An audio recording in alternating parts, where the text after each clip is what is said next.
I mean, a protected pass pawn, it's kind of devastating strategically. But again, that goes without saying that he's trying to play quick moves. Yeah, I just had reconnecting.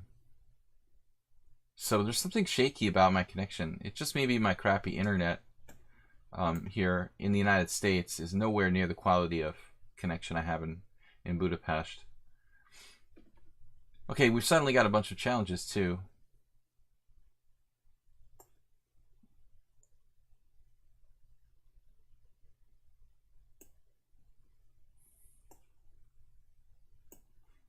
He's trying to set up f5, but I don't want to give him that. He doesn't really think about his moves too much, just moving fast. But I think if you took a player like this and you trained them to actually take their time to think, they would probably gain like 200 rating points like right off the bat. He's just playing for time without really thinking about his moves. Now, Queen h6.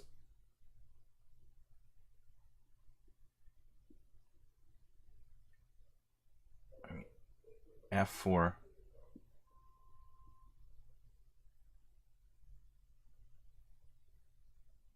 All right, knight g3 is interesting. I almost mated myself. Wow. Not fully awake yet. I totally didn't see queen f3 check. And I played a bunch more. Okay, we've got really bad lag too. What's going on with the lag there? 99?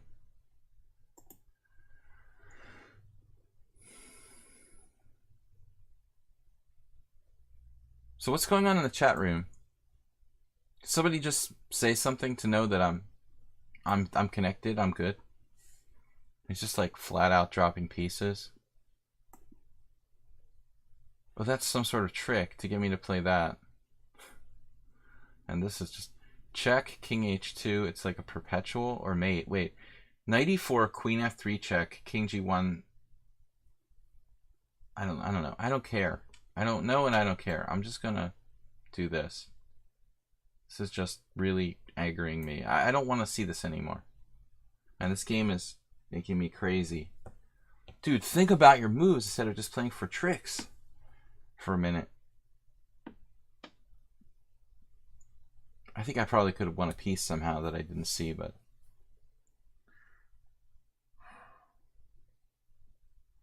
yeah, now f4 wins a piece. Queen takes c6. Knight now do like knight takes h3. Man, this is totally over. You need to take your time, man. Time is not as important as position.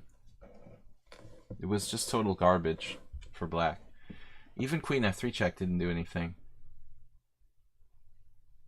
I was offline for 30 seconds. It looks like I'm offline again. Check it out.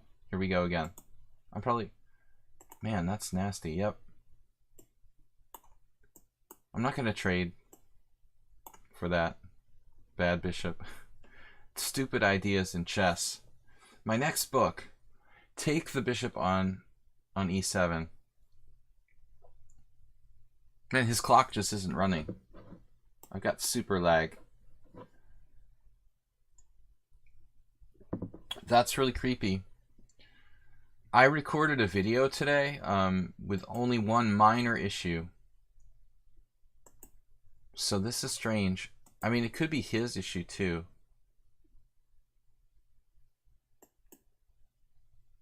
Okay, yeah, we're not going to rematch. But I'm concerned about my... well, I can't click rematch. Alright, get me out of here. Why couldn't I click to close the rematch thing? It's not like I'm Firefoxing. This... oh, this is Firefox. Okay, my bad. It's Firefox. I've been using Chrome to play, but I can't use it with Streamlabs. Or at least I couldn't when I tried. Maybe I can fix it somehow. So, what's up, guys? Thanks for subscribing. Can I ask a question about Simon Williams versus Ben Feingold? I wouldn't be the person to know about that. You can ask. Feel free to ask. Someone here might know about it. I don't really follow them. They're both guys that I like, but but I don't follow their streams or anything. So we've got challenges. All right, Dragon B, Nefedov. We're taking subscribers first. Now the theme of today and every Wednesday is weird openings. I will maybe think about doing a simul. And as I said earlier in the stream, we're going to be working with 2 stream times, 5:30 p.m. Eastern Time and 12:30 in the afternoon. And it might change. That's the way I'm going to do it for now. So it's not out of the, not out of the realm of possibility I could do like a Wednesday, maybe afternoon, where we did a simul at say 12 o'clock or something like that for the European players to benefit. Okay, B3. Let's try to play the critical sort of continuation here. But I don't know if that was his lag or my lag that was really dragging that game. I've never seriously played this. It's basically a reverse Owen's defense, but the extra tempo I think does have fairly serious ramifications. I like playing against the Owen defense, but with the tempo up, it seems like pretty reasonable. Cheers, everybody. Interesting moves. So it's now an e45. You can play for King's Gambit type of stuff with f4, and that works. There was this guy from Russia, Alexander Reprintsev, from the 90s, and he used to play crazy stuff, but out of the Sicilian, yeah, it was like a Sicilian thing. He would do b3 in the Sicilian and then e4 and f4. Okay, I don't know. I'm going to just try to play principally here. The Berlin defense against everything. I got to play a little bit faster. Okay, so this seems weird now. Obviously, f4 could be a really key idea.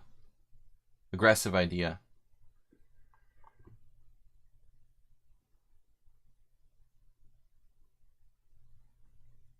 Thanks, guys, for joining me for the stream. I was listening to music earlier, but I don't really like to play music in my streams.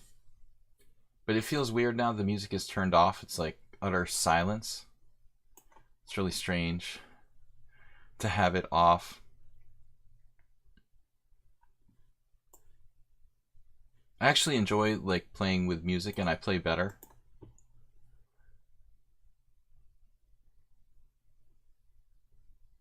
Back in the day, I would even play some tournament games with a headset on. But that's been disallowed for the most part by the international and national chess federations. No kind of electronic devices are permitted, more or less. Which is necessary. The lichess 1500s might as well be paper cups. James, what does that mean?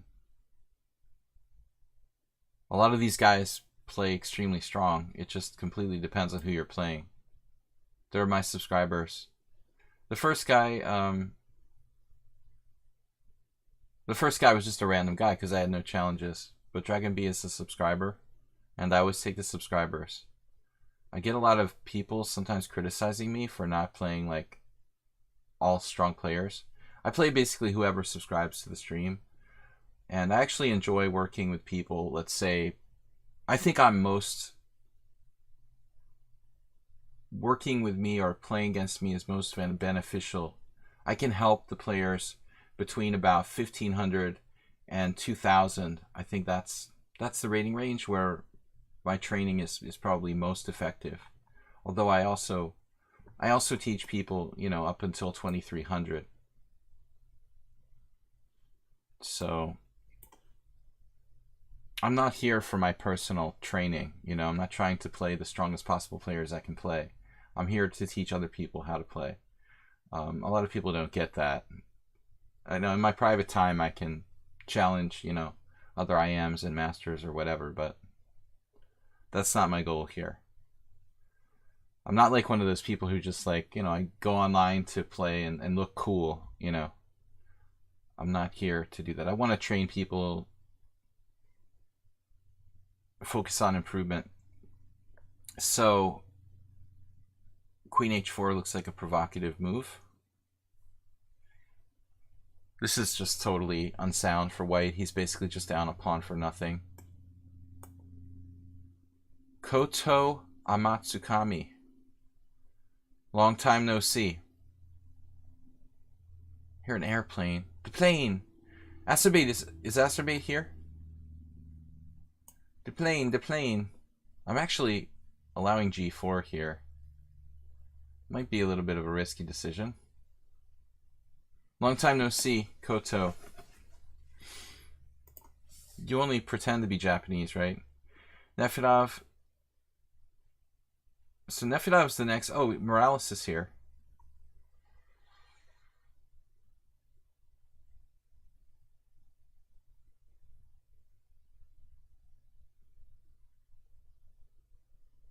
My alumni brother. Morales and I found out we went to the same university a while back. It's kind of funny. Funny coincidence. Along with a certain Democratic presidential... Oh no, she's not running for president. Anyway, a certain famous, outspoken, Democratic American politician. D3.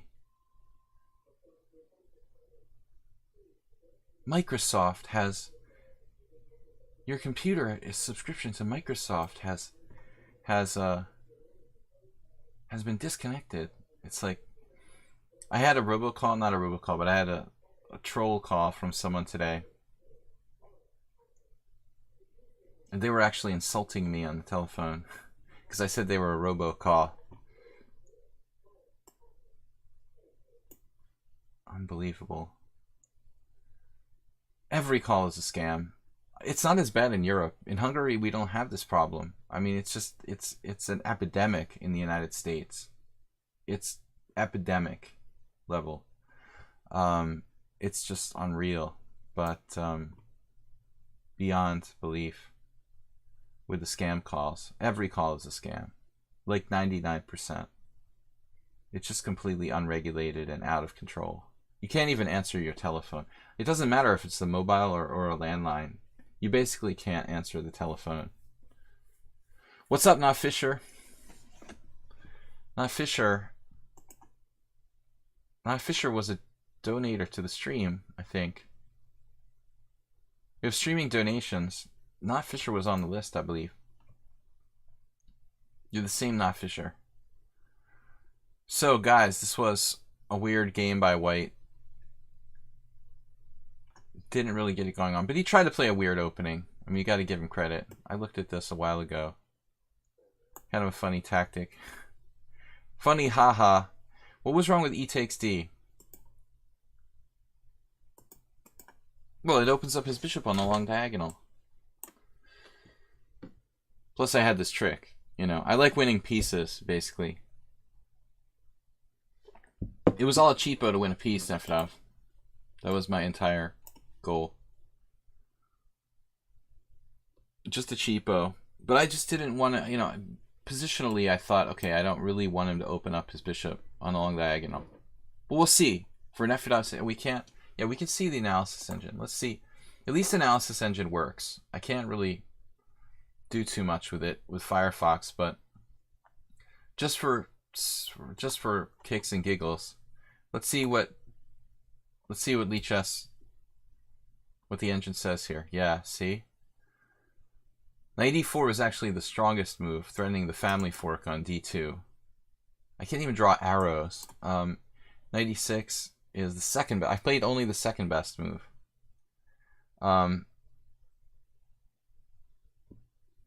It's nothing to do with version 2 doing things to analysis. It just means that Firefox doesn't work right with version 2. That's all it is.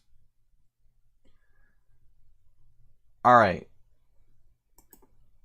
Nefedov is up now. Weird openings, don't forget. I got my coffee in the system, so I'm somewhat awake. But I almost didn't see queen f3 check in that first game. Nearly got mated. Play the St. George. Okay, we can do that. Good suggestion. It's actually a really good suggestion against Nefedov because he specializes in kind of standard openings. So when you play something like the St. George, I think you're doing the right thing, essentially, against the Nefedovs. The Nefedovs of the world. He immediately reacted with a3, which is, I think, a bad move.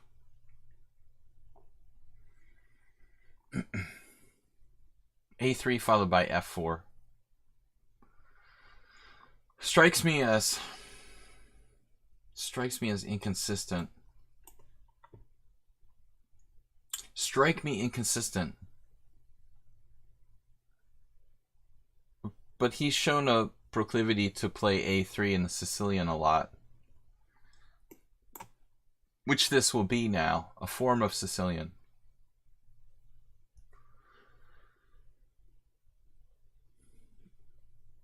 Now I can try to win a pawn with b4. It's a central pawn. I'm mostly concerned about a knight coming to like c5, so like b4, ab, knight a4, bishop takes e4, knight c5.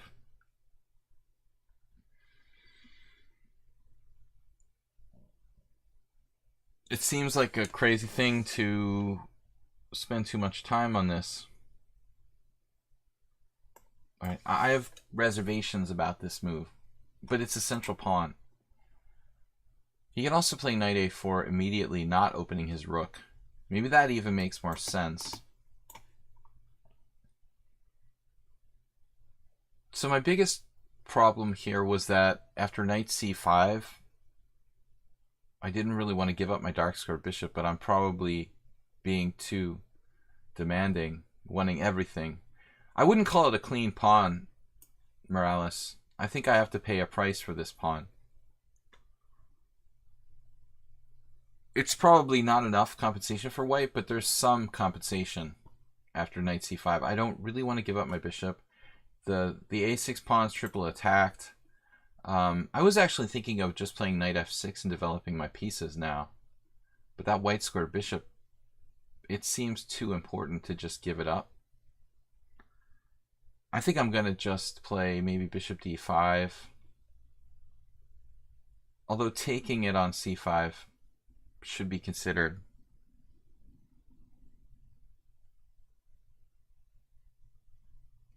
I think he has some serious compensation here, kids.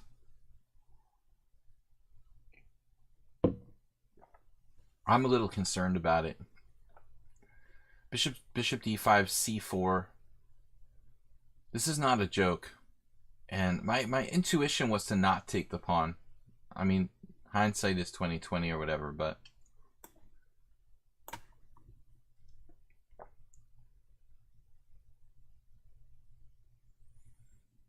Antonio, you and everybody else.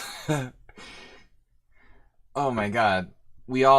If we could all evaluate positions perfectly, you know, but if you were playing this position rather than just watching, maybe you would have a better feel for it, you know? Then again, sometimes the opposite is true. If you're spectating, you see more objectively positions. So you played in a tournament yesterday? So after winning the exchange, you realize your position is lost. It's a little late. Yeah, so Nefedov can be materialistic here with knight takes a6. Then I basically traded a flank pawn for a central pawn. That I'm not, you know, I'm okay with that. I think ultimately we eliminate a really nasty predator on c5.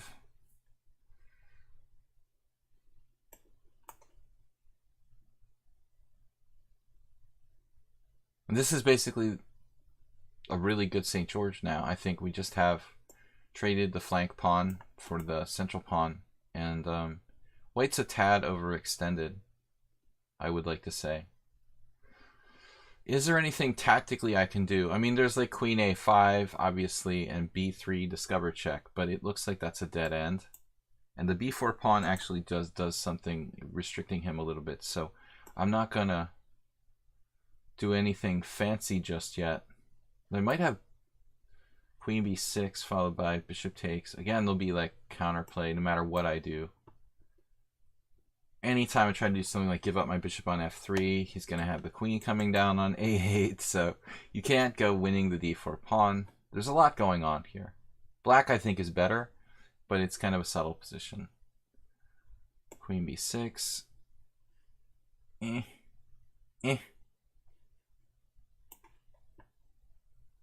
Yeah, well, I can win the pawn with check.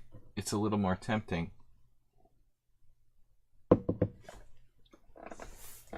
Bishop f3. This is so that he can recapture. Quick on his thinking feet.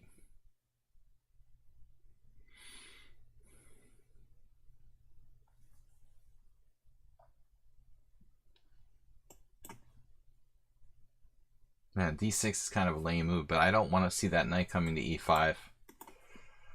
So basically, Nefedov survived with minimum damage to an approximately equal position. Honestly, Koto, I saw, that, and I didn't think it was great. I'm playing the best moves I thought I had. And I'm evaluating this as kind of a typical Sicilian, where it's about equal. White could be a little overextended.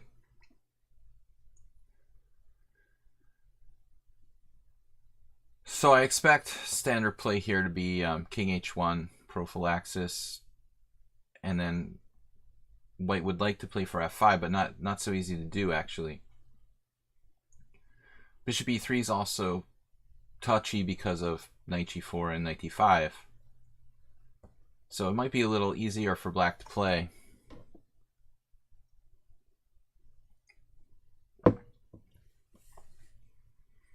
I think I know what I would do if I were white here. I'm not going to give any hints. That's the robotic move. I'm just kidding. It's a good move. He had another interesting plan I liked a little bit better. This looks very artificial. h3. Preparing bishop e3. Artificial but good.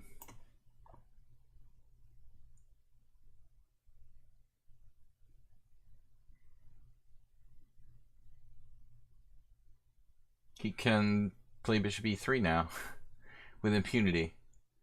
If nothing else, Nefedov was an inherently logical dude.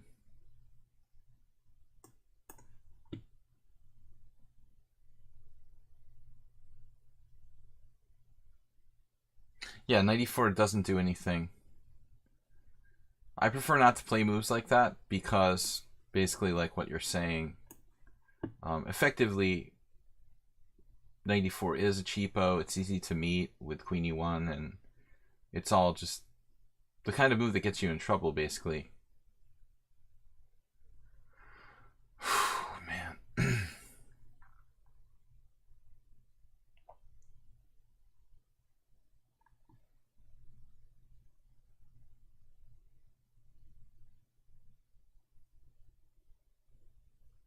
But now knight e4 still does the same stuff. I think at some point I'd have something here.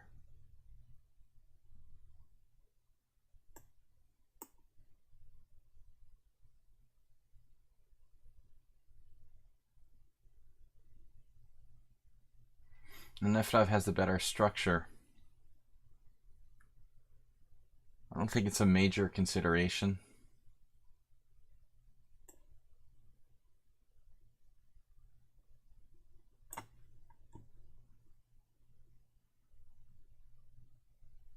Seems like kind of a weird move.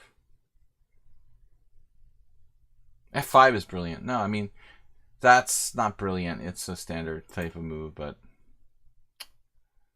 I guess I should have played g6 to prevent it.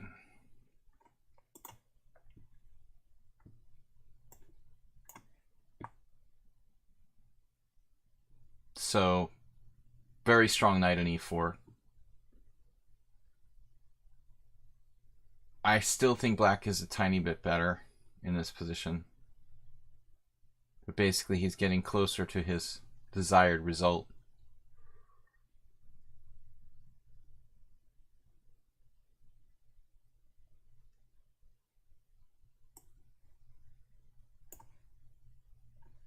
It's a monster.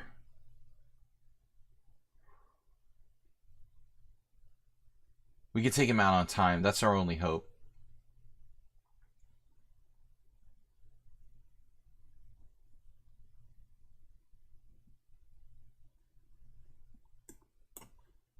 And clearly he's threatening knight f7. Some sort of knight f7 cheapos.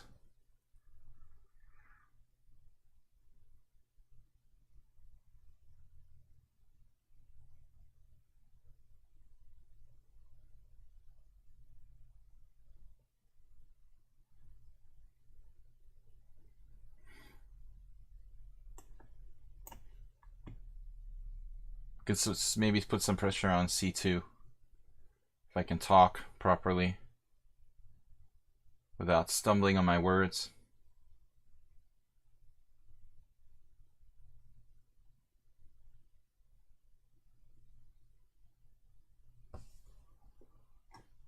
Good evening, everyone. We're playing weird openings. Basically things I don't normally play. I will take requests for weird openings. This was a St. George per request. Check out the Queen G4. Uncharacteristically aggro move from Nefedov. Wow.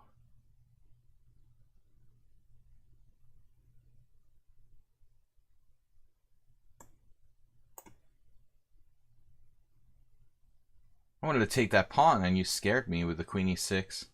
This is all just fantasy. Fantasy and lies. It sounds like a good novel.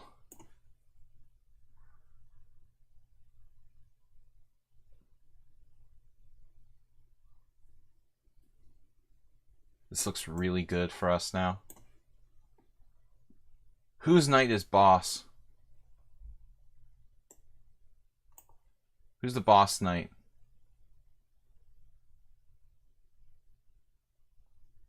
Boss knight.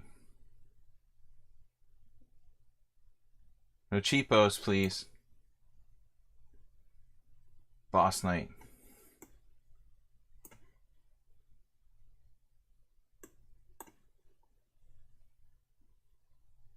It's like a stone wall where one side, lost the central square. He's not going to give up, apparently, without a fight.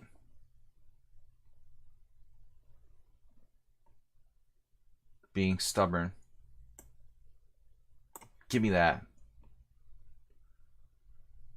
What's the central pawn? Finally got it. Alright, Nefedov, very tough game. Thank you for cooperation. Next victim. 10-year-old is not a subscriber, so we're going to play Morales. And we'll move on from there to the non-subscribers until more subscribers show up. Thank you guys for subscribing, and also thanks to Move11, Jim, and Astrobate for your donations to the stream. I really rely on you guys not only to subscribe but support the stream with bit donations in these difficult times. F4. My position is getting better, hopefully in the next 6 months I can get back to become a fully functional chess player at one point. F4, F5, the double Dutch. So, well, let's play the Fromm's Gambit. I don't know the Fromm's Gambit, the theory, but I know like a little bit of a few moves. I've never studied it seriously. Okay, so Morales plays the King's Gambit now. Symmetrical King's Gambit. There's an interesting move here. Knight c6, which I played against my friend Alexandru Manea when he made his final IM norm. I think we had to play in like one of the last rounds and it was a draw of this IM tournament. Okay, knight f3. So what is this going to be? We're going to transpose now.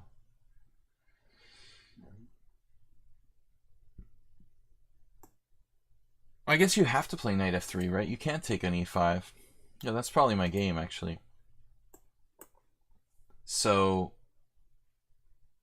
I don't know what the deal is. I looked at this a little bit, like d4, d5, ed, queen d, knight c3, queen e6 check. I should have bishop e4 there.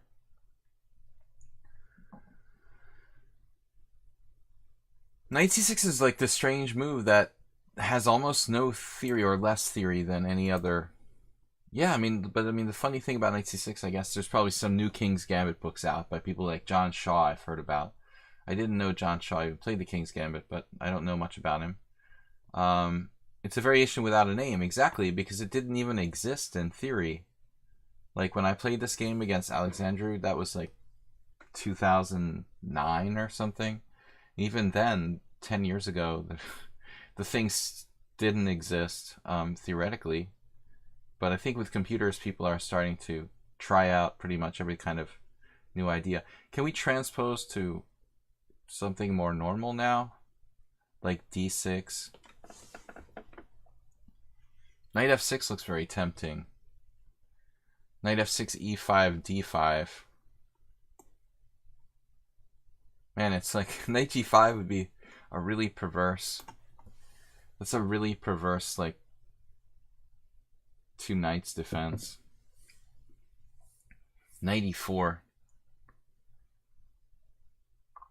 Well, Nefidov, thank you for the game. No, I don't want to take credit for it because I'm sure it was played before me. I almost never even play e4, e5, so I hardly should have a variation named in any opening that starts in e4, e5. I definitely don't expect to have any openings named after me in that category. I guess knight e4, queen e2 just like wins a piece for white, practically. So what do you do here? Bishop b4. For lack of a better move.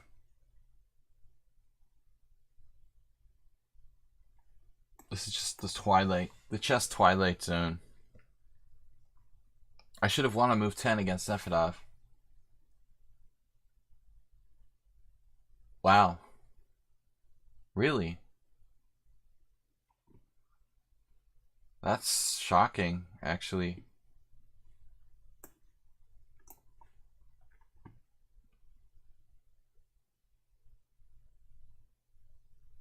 Against Morales, I'm just pretending it's one of your Grand Prix attacks. Knight a6, bishop b7 wins. Just pinning and winning the knight, trapping a piece. Ooh, that's sick. Yeah, but I don't like knight a6, Nefidov. I mean, you have some compensation there.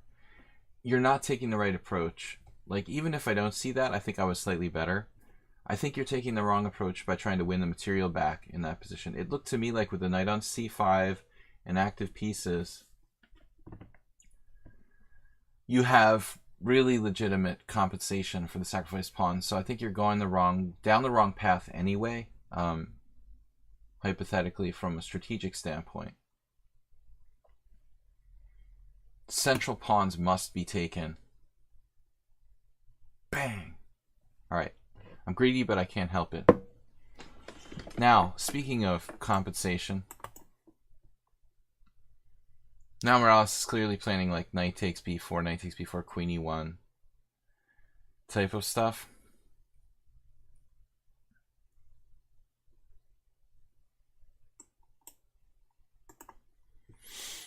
Yeah, this looks I've got the exact same effect basically in this game. I've got another game where I'm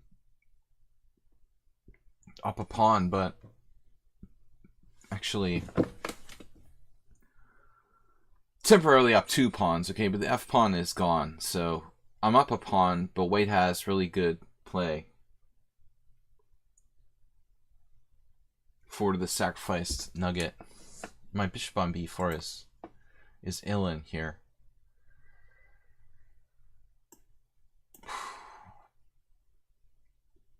I don't like this, but I'm gonna do it anyway.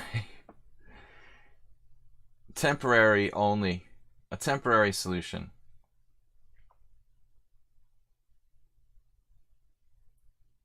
But it became a Sicilian Nefidov. My other option, I thought, would have been something like bishop e7, but that looks precarious. Actually, everything is precarious. It just looks easier to play for white. I like the material, but I'd rather have the initiative. I don't know why I keep ending up in positions that I don't like. You know, the weird openings have something to do with it, but I have to play a little bit more for the initiative. I keep ending up the guy who's taking the material.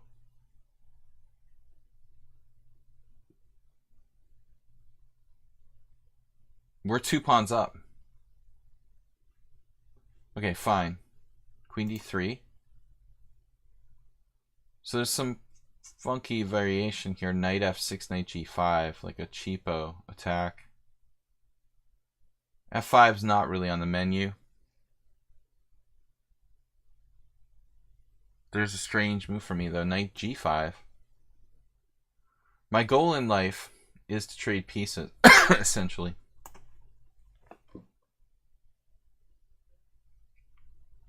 But especially in positions like this. Alright, Morales putting pressure on me on the clock. Joker. Trade. That was a stupid, probably a stupid move. I should have taken, you surprised me. I should have taken with the bishop on f4.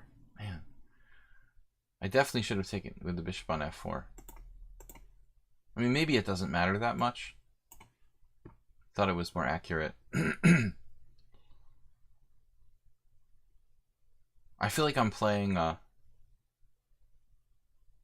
some kind of scary... Jeez. Some sort of scary Joko piano now.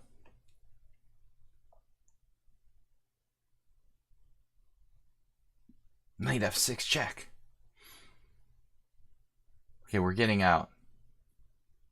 We gotta watch for knight f6 check, but I don't believe it works. The bishop will guard h3 and all that stuff.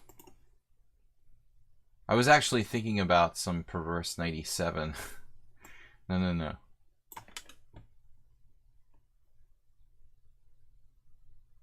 Again, he has compensation. Nobody's arguing. I'm not like a clear pawn up or something. This is probably better for white, objectively. But at the same time, black's position seems fundamentally sound. Where is someone on sound? I thought he was here earlier. Speaking of fundamentally sound.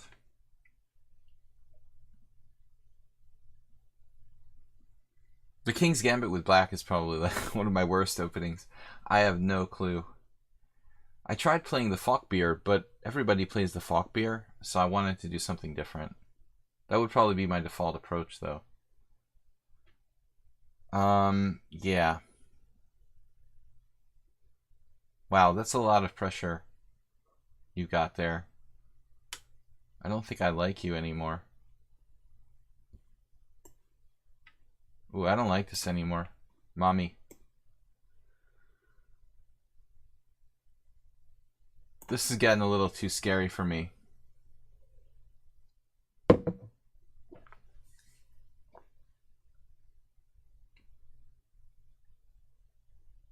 Someone suggested bishop f5, queen f5, knight d4. Oh my god.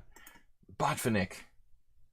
That's awesome. Bishop f5, that's a great solution. My god. Tremendous idea to break the attack. There might be something more there. Whoa, what happened? 96. Oh god, it is the Joko piano.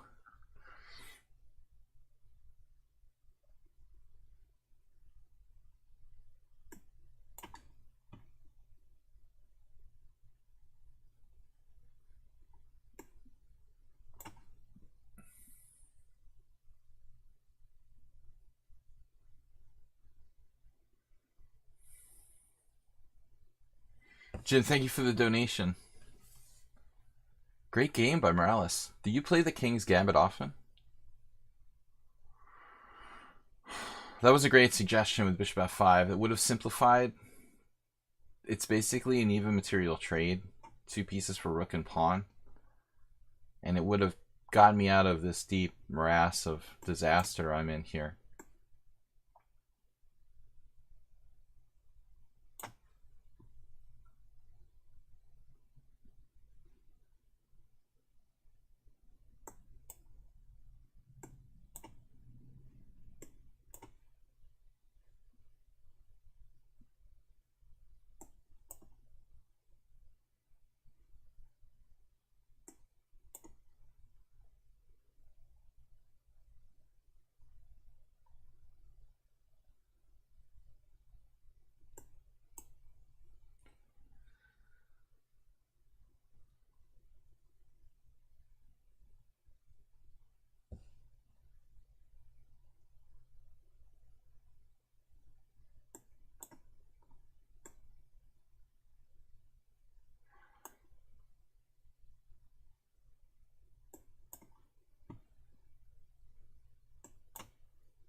Oh, this is probably the losing move.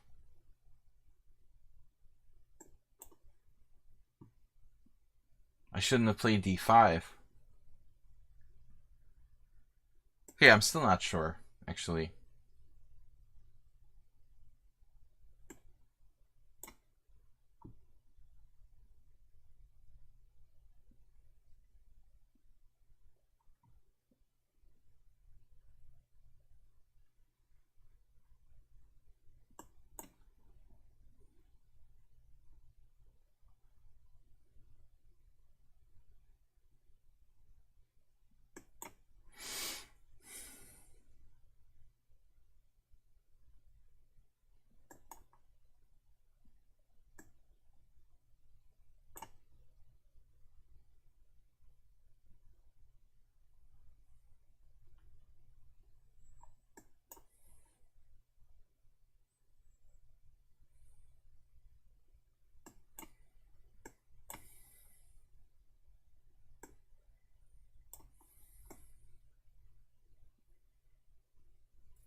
I think I queened. I put my king on the wrong square.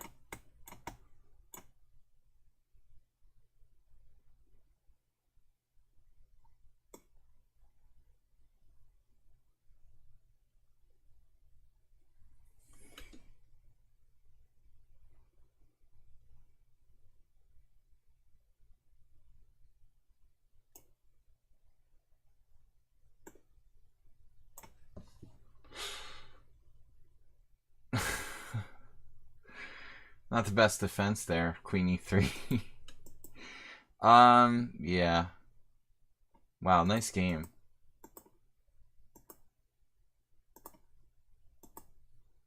Not the square I was looking for. Okay, so I have to attack this pawn.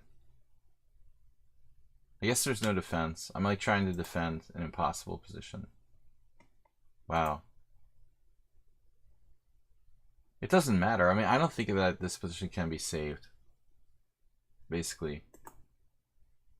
Like, there's no way I can save this ending. I'm sure you didn't play it correctly, by the way. Like, your king and pawn game was probably not the most accurate here. Maybe it was. I thought you had better. Yeah. Like, I blundered with king f3, first of all, but I guess it doesn't matter. It's all lost. Alright. Oh my god, it's a draw? King e6? Are you kidding me?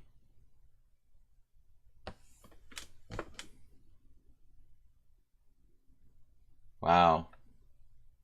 I never would have imagined that this was a this is a draw. King e6 going back.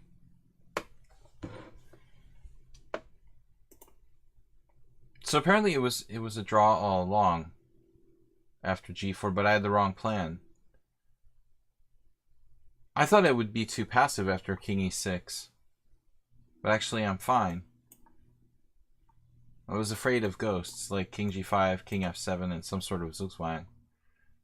Maybe, okay, maybe it's still too complicated to say. I guess I can't trust the engine here. Oh, very interesting king and pawn game. I don't know. We would need to analyze this all night long with the computer. Yeah, really, really good game.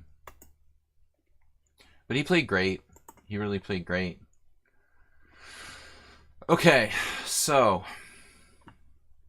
this guy's challenging me. I don't play bullet chess, dude. Let's play 10-year-old. Well, I mean, to be perfectly honest with you, Morales, I expected 96, and I was actually happy to be able to just like trade a piece off, actually. But maybe I didn't have to trade queens. I wasn't sure. I didn't like my game though. Okay, I don't know. Dutch defense.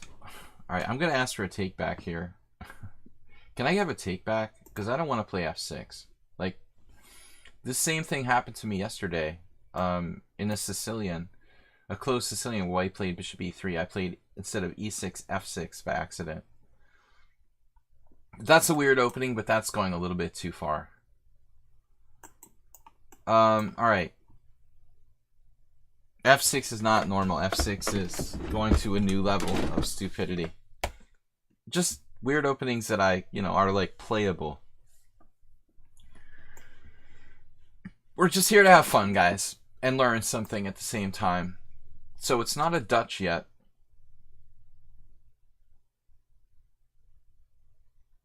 I like the Leningrad better. Incredible endgame. Well, that endgame was pretty complicated. Too complicated for me, anyway. I was on the bad side. I mean, there might have been some way to save it, but it was not enough time. Really hard. But I saw, like, Morales had a much easier way. I played King F3 was probably a very bad move. But anyway, it was lost, according to the computer. So this is like the old main line of the Leningrad Dutch. I played a million games with white in this position with an old friend of mine. We had a like long rivalry. Rook E1 isn't very common here in this particular position. I never played that move with white. It's strong against Queen E8, but it's not the main line against C6, making me think there's something wrong with it. I mean, if that was a good move, I probably would have played it at one point, basically. So knight e4, he just takes and plays knight g5.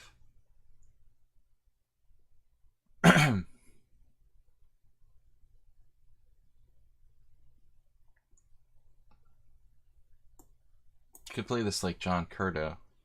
How would John Curto play this? Knight h5.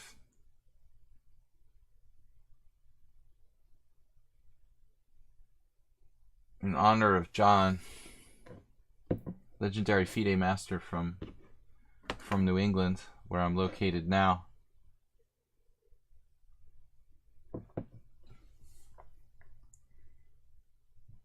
John preferred to play Leningrad with like knight on c6. Back in the days when there wasn't a lot of theory on it. Killed a lot of people, even grandmasters. I remember he beat the Indonesian grandmaster Utut Adianto with black in a Leningrad. This is the idea. Uber driver's here. Yeah. So yeah, you can have your e4, but we have our fun too. Very complicated game. Black is all in for the kingside fun. You saw no London at my simul. What? Was it okay to play London? Yeah, I don't like it, but it's okay. It's half a joke, you know. Half jokingly. I say that. Dutch soul. 100%. I always wanted to play the Dutch. You know, deep inside, I want to play the Dutch. But I got halfway to playing it in tournaments. I was preparing myself to start playing it.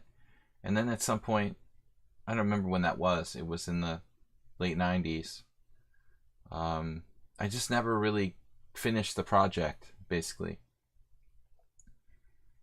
I looked at a lot of lines. I started studying books, preparing to integrate the Dutch into my repertoire, played online quite a bit, and then it just never materialized. I don't really have a reason why. I just kind of... One of those projects is like writing a book that you didn't finish or something, essentially. My Dutch just never got finished. So what do we do now? Bishop g4, h3. It's a little like a Grand Prix attack, isn't it? You want to play bishop g4, but Blake plays h3, and then it's kind of like, well, what do I do after that? Rook f1, obviously, super passive approach. I mean, it looks like white's wasted time.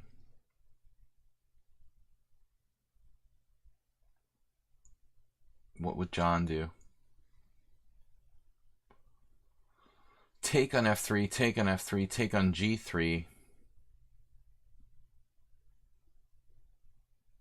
I mean, even that's probably okay for black, but it's not really what I want to do. I would prefer to develop more forces here.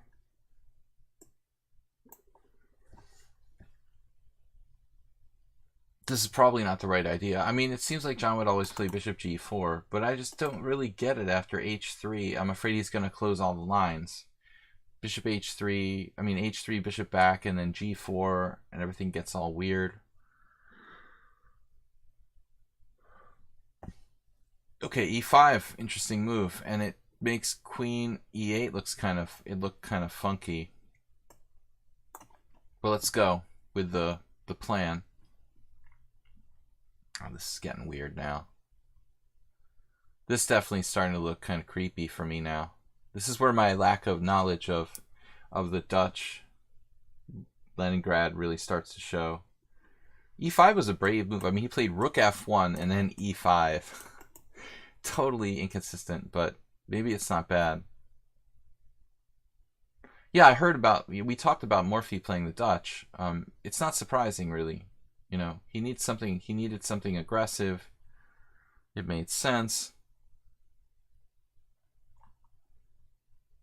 I think now I'm going to have to convert to a weird, perverse sort of stonewall. For lack of a better plan. This is just creepy for black. Wow. Not what I anticipated. Goodness.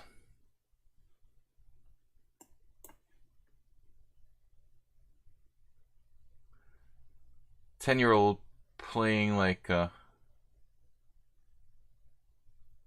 Petrosian. Probably you shouldn't play the Dutch against an Armenian. Well, he's from Azerbaijan, my bad. Slightly different. Majorly different, but Petrosian, this guy was a master of they actually hate each other politically, so it's a major political gaffe I committed, but Petrosian was brutal against the Dutch. That's why it's coming to my mind. Brilliant against the Dutch. King's Indian and Dutch. Now what am I going to do? Take on g3. I need my white square bishop. Now I'm going to lose a knight if I go back, so there's no going back. I have to take. He's like crushing my position strategically. That's actually not so bad. I looked at a variation like this before. It's really kind of funny. This is almost identical to what I was looking at 5 minutes ago in this position. Damn, am I mated? Almost. Wow, scary game. The Dutch is just scary.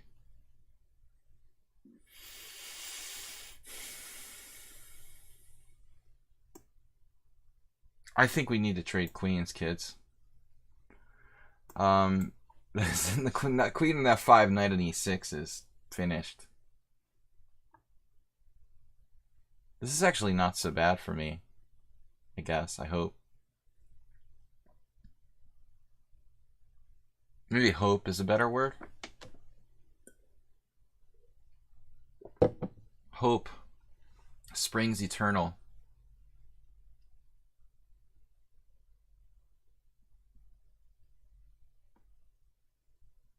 Oh, that's a sort of blunder, right? I have rook b8 and takes on b2. Wow, he has a combination. Okay. Hesitate, wait, think about it. Take.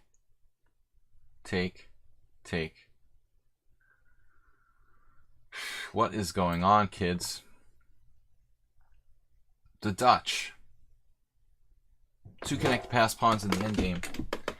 Better than sex. That's not exactly what Emery Tate said. It was 2 bishops, mate with the 2 bishops in the middle of the board. Close enough.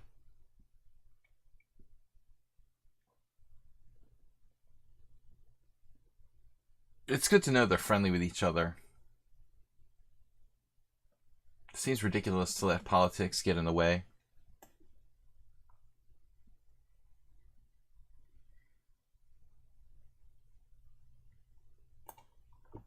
We've got to play dynamically. Interesting. Another interesting endgame. That's 2 in a row.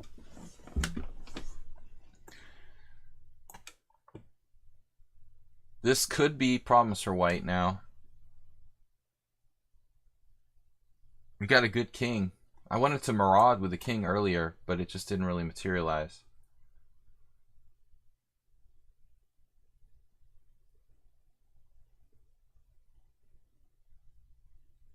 Second really close game. Funny, the weird openings leading to close endgames. I didn't really know there was a connection. But that's interesting that you shared that, Nefedov. I mean, like neighboring countries, it's pretty tricky.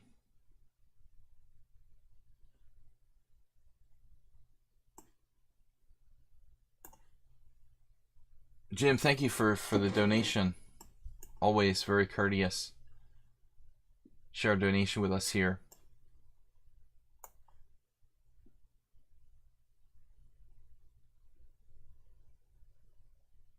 Can we keep it all protected? Apparently not. This is going to be another epic endgame. Crazy. Crazy epic endgames.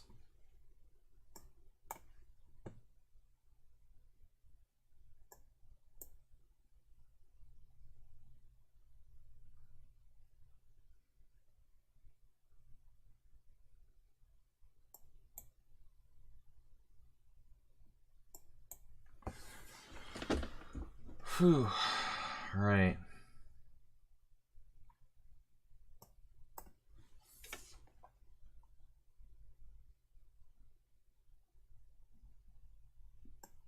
Alright, I feel dirty. I feel kind of dirty about that. That's just not right. So my plan was to get him to put his king on e2 so that I could play rook g5 and try to go for this variation. Probably he's holding on here. But I have at least an attempt to play for a win. The idea is king e2, rook g5, and then to try to pick up his b-pawn. It's probably a draw, though. The engine thinks I'm still significantly better, but it didn't like my plan. King f2, rook f5, check, king e2, rook f4. Oh, how does that work? King f2, rook f5 check, king e2, rook f4. Wow, just dropping my d5 pawn and going for the other one. This has got to be a draw. Whoa, b3 takes. Yeah, this is a draw. All right, guys, tough games today. Blobby, what's the... Well, you're up next then. Blobby's a subscriber. Blobby and Axerbate. So the queue is subscribers first. These guys aren't subscribers. They have to wait until the subscribers play. I'm going to play... So Morales, thanks for the game, man. Congratulations. Good game today. Took me out. Blobix ready to play. Then I'm going to play... Axerbate. All the X's make me say names differently. So weird openings. I'm focusing on playing stuff I never really play too much. Nothing absurd. We had St. George, a King's Gambit with black. Let's try e45, trying to come up with something. You're scared now. Don't be scared. e6 and 97. Now that's too trashy. I want to play real openings that I just don't normally play much. Sort of real, semi-real. No,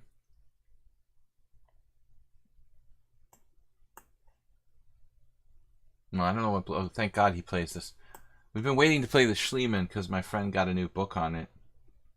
My house sitter has a new book on the Schliemann, and he's been promoting the Schliemann. So, but I haven't actually studied it. I'm just relying on my old analysis here. Nefedov likes d5. He's real hardcore. But I'm more of a pragmatist here. So, knight f6. But there's a... What's Schliemann? You don't know what the Schliemann is, Antonio?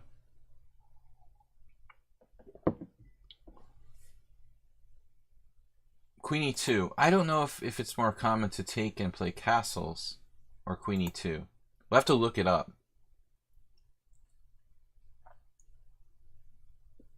So I'm supposed to play like bishop e7 here, I believe. Does that seem right? I've probably had this position with white, actually. d5, let's see, knight f6. Queen f6, that doesn't make sense. That just loses. I think you have to play bishop e7. Knight f6, it doesn't suck. Don't listen to Nefedov.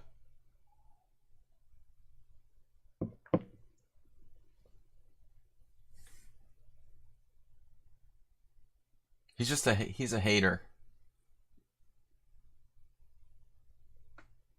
This is a variation for people who can't remember 30 moves of theory. Probably. Like you, Nefedov.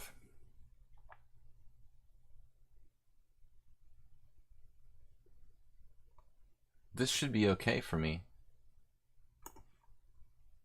So he wins a pawn or something? Some nonsense? I don't remember the theory, unfortunately.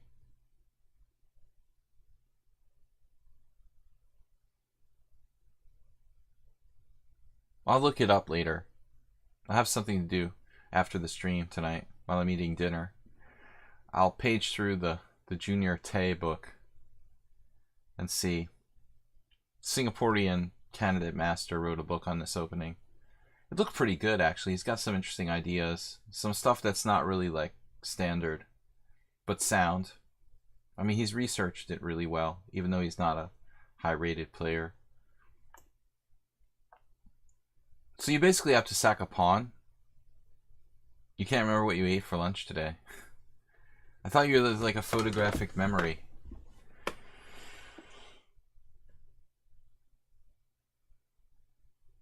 Once I saw Alexander Ivanov have to play this with white against like a 2200, and it looked like he was having convulsions or something, trying to find an advantage. This gambit, grab the pawn variation. I mean, if it can make grandmasters sort of convulse and out of sheer frustration, it has to be reasonable for black. That's my theory anyway. So I think this is okay. It's safe to assume black is out of the woods now. Essentially forces great simplification, which should be fine for black. Fishrack Cow, you're talking about that? I don't know anything about that. What is that, by the way? A6, bishop a4, f5. What is that even called? Does anyone know? It's like a deferred Schliemann. So I think that maybe we have to consider taking with the pawn here.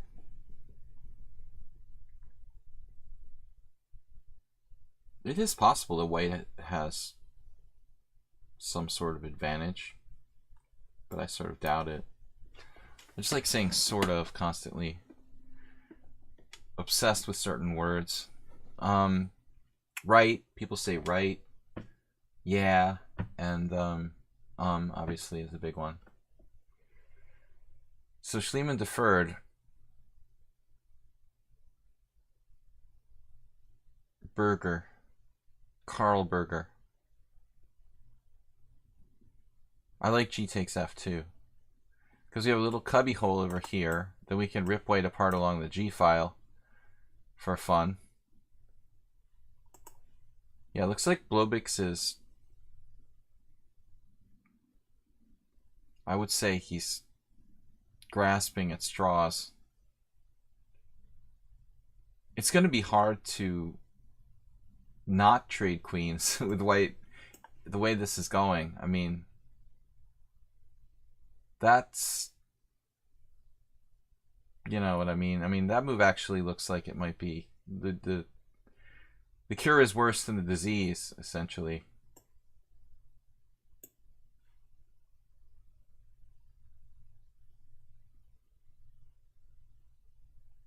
Certainly mobilizing some forces over there.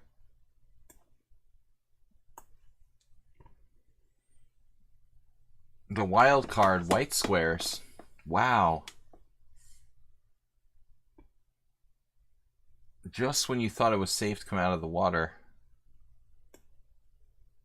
Man, maybe I'm in some sort of danger here. I thought everything was great. Getting scared now. Lobix is trying to murder me. He's an axe murderer. I think we can play e4 though.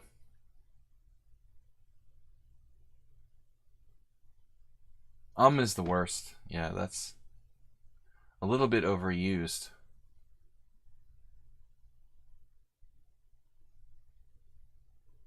I guess I have to play e4 now, which I didn't really want to do.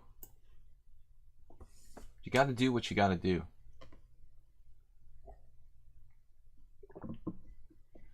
You would think there would be something for black around here. Bishop f5. I mean, am I really worried about my... It's almost like a Marshall. Frank. f3. He didn't play f3. Wow.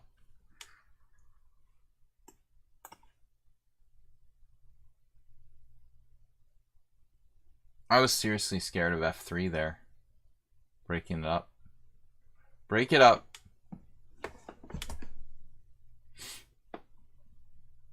Not a very convincing game so far, but it's not bad for black.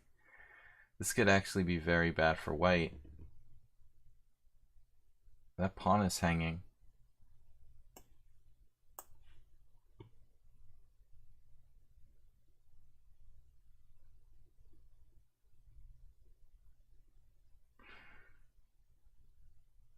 Farron Lucis says this is right from Ben Feingold.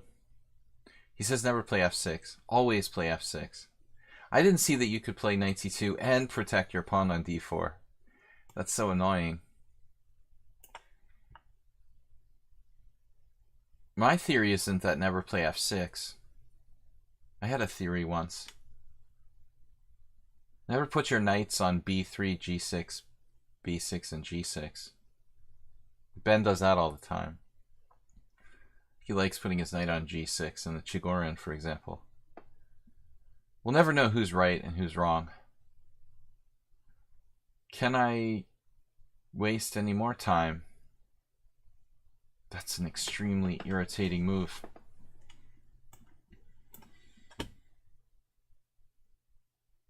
Now it's going to get nasty complicated.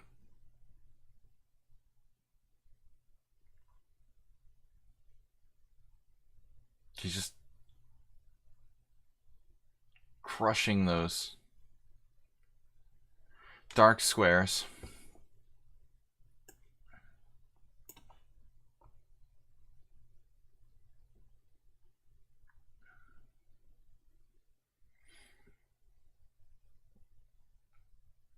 We'll just call it a pawn sacrifice, okay? I don't want to defend that pawn anymore. But Blubik's got the legitimate positional play going on here.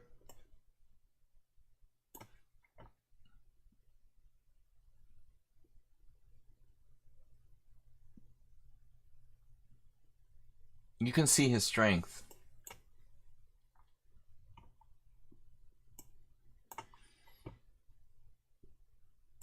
I'm not sure if that was the right idea, though.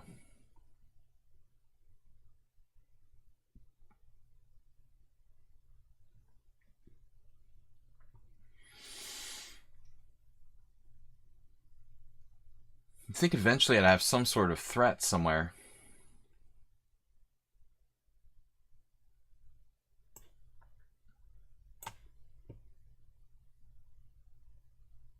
Basically, it's a Marshall.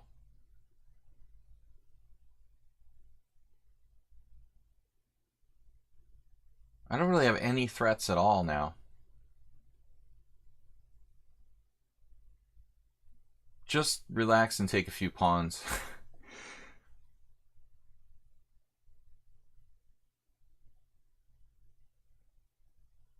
Sit back and have a pawn or two.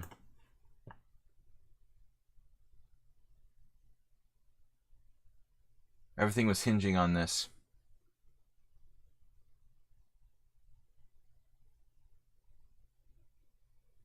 Two rooks for the queen. Leads to a weird situation. I guess I should just take.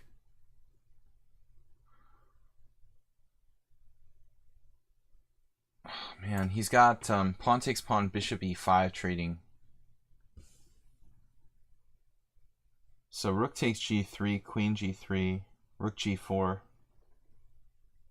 It's kind of a weird scenario.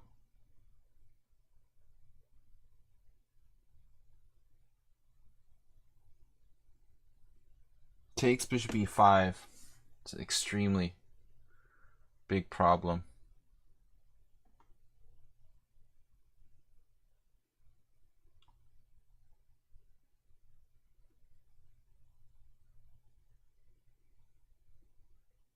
Maybe I could do something like rook h3.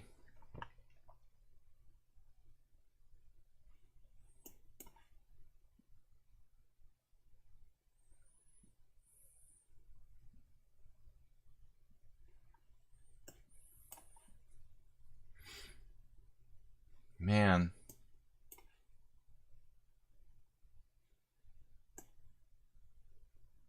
Stupid complicated. Blobix. Wow.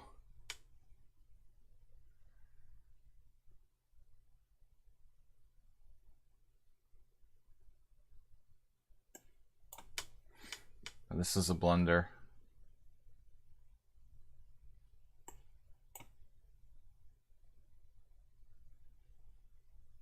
Just blockaded everything.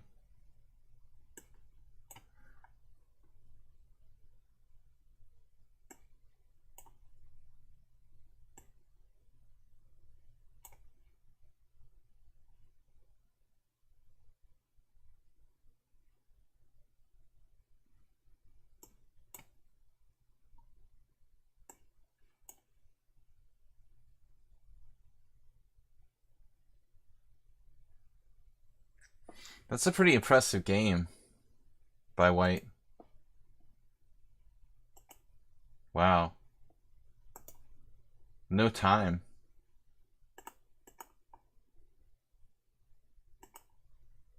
I can't go back.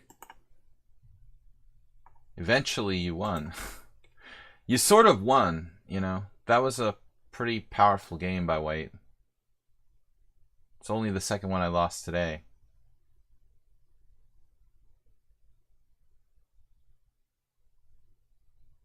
Wow, ouch. Strong 1800. Blobix, not with too many rated games. I don't know how strong he is objectively. But this 1800 doesn't seem appropriate. I don't know about your 1800 rating there, Blobix. Looks a little bit suspicious. So, alright, who else do we have left? Asterbait was up next, and Sakamano.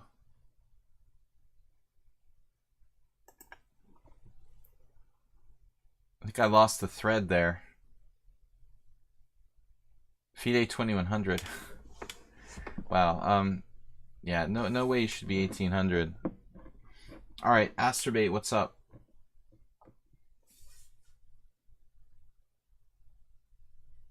Having good luck with our experimental openings.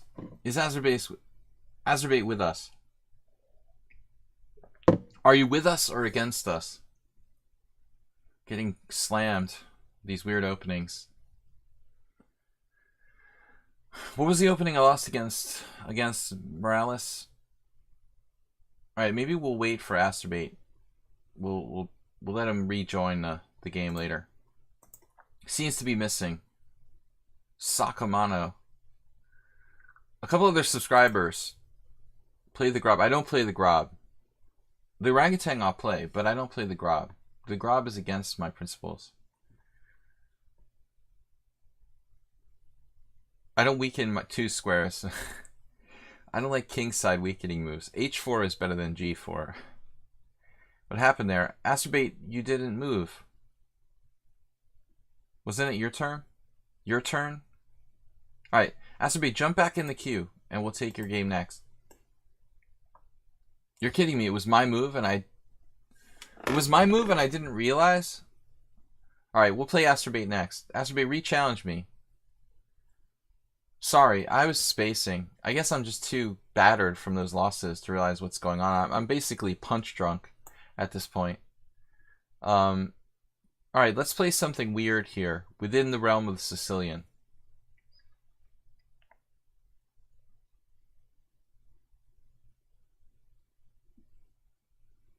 There's no guarantee that Bob will continue to play Theory after move 2, so I have to play something weird now. And we don't have too many options. I like the B6 Sicilian. You think Black used to move first in the old days?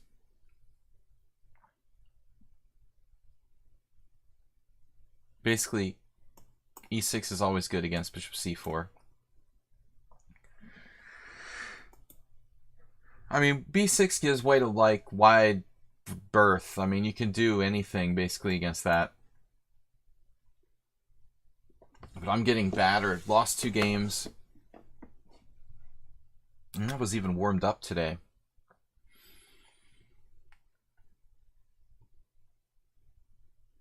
We faced this Sakamano guy once, and we won somehow. It was a pretty tough game, if I recall. No, I can't play the Accelerated Dragon. The O'Reilly. Bill O'Reilly. O'Kelly. It's close. It's Irish. Anything Irish will do. You've been watching too much Fox News or something. Bishop G5. Alright. What am I going to do? Let's just play this. No, Albert O'Kelly was a tremendously strong player. Legendary, like the first Belgian Grandmaster. And that opening is named after him.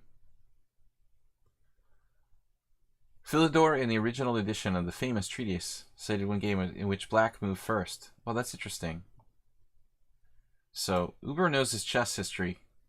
Acerbate confirms. Alright. Thanks, guys, for joining me for Weird Wednesday, beating me up. Because I didn't get beat up enough last time in the tournament. Had a rough week with you guys. Seems like Bob's getting stronger. 14-15. I don't like that rating. That would be a weird opening, going first with Black. So how can we do that? Oh, I sent a message to all subscribers that tomorrow night we're doing our subscriber stream, game analysis, as we do every week. This time, now, it's going to be from the United States, so our first USA-based summer stream, quote-unquote summer stream, we're going to do 5:30 in the evening. So tomorrow night at 5:30, if you'd like to submit a game for analysis, just send me a message here on lichess.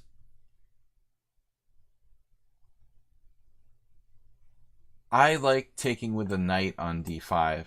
These structures with like pawn takes pawn, pawn takes pawn, Stockfish likes to play that, for example, but I don't like symmetrical structures, really. I don't feel that comfortable in symmetrical structures. I don't like the exchange Slav. I don't like the exchange French. I don't like variations of pretty much any opening where the structure gets totally symmetrical. It's dry and boring. So here I prefer taking with the knight. If he takes on d5,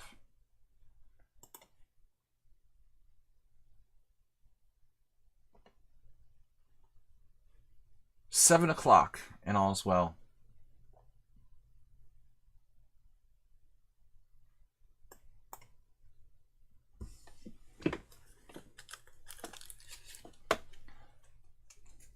See see if the camera's working. Pawn the camera. Pawn the camera usually like freezes. Yeah, it's frozen. Frozen. That's alright. Panda's just chilling. I mean, macro Panda. Regular Panda might be able to join us for the summer. We'll see.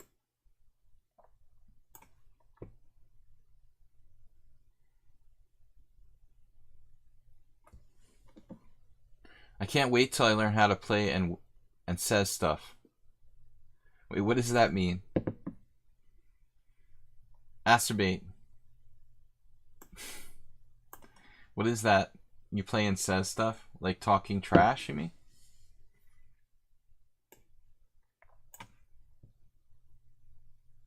You want to say something cool. Talk smart. Smart mouth comments. Bob's playing super solid of late. The last game, yeah, he just like sacrificed a piece without provocation. Super salad. That move doesn't make sense. Another super solid player. Are you sure you're not like Bob? You're sure you're not like a 15-year-old 2200 from Hungary or something?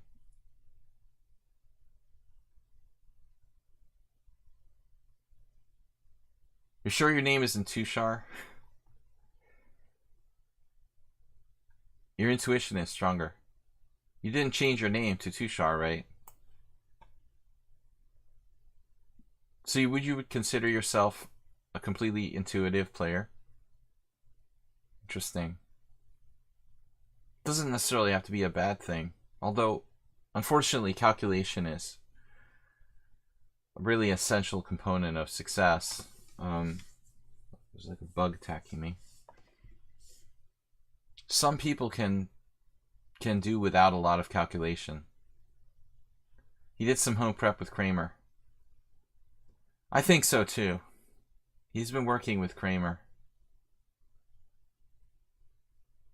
You'd think Kramer would have been a chess player. Were there many Seinfeld episodes where chess was even mentioned?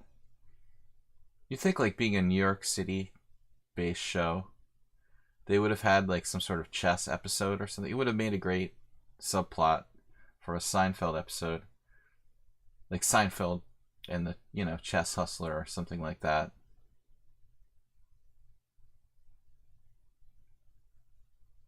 Jerry's penis played against his brain. Really? Were you already in Hungary when Fischer was living in Budapest? Yeah, I have a funny story about that, Bloby. I moved to Hungary the last time in 2004 after Bobby died, but I think that was after Bobby died, right? I don't remember when Bobby died now. But anyways, maybe he died after I moved over? I don't remember. But anyways, maybe he was in Iceland, actually. Okay, when did Bobby die? Like 2006? 2008? Okay.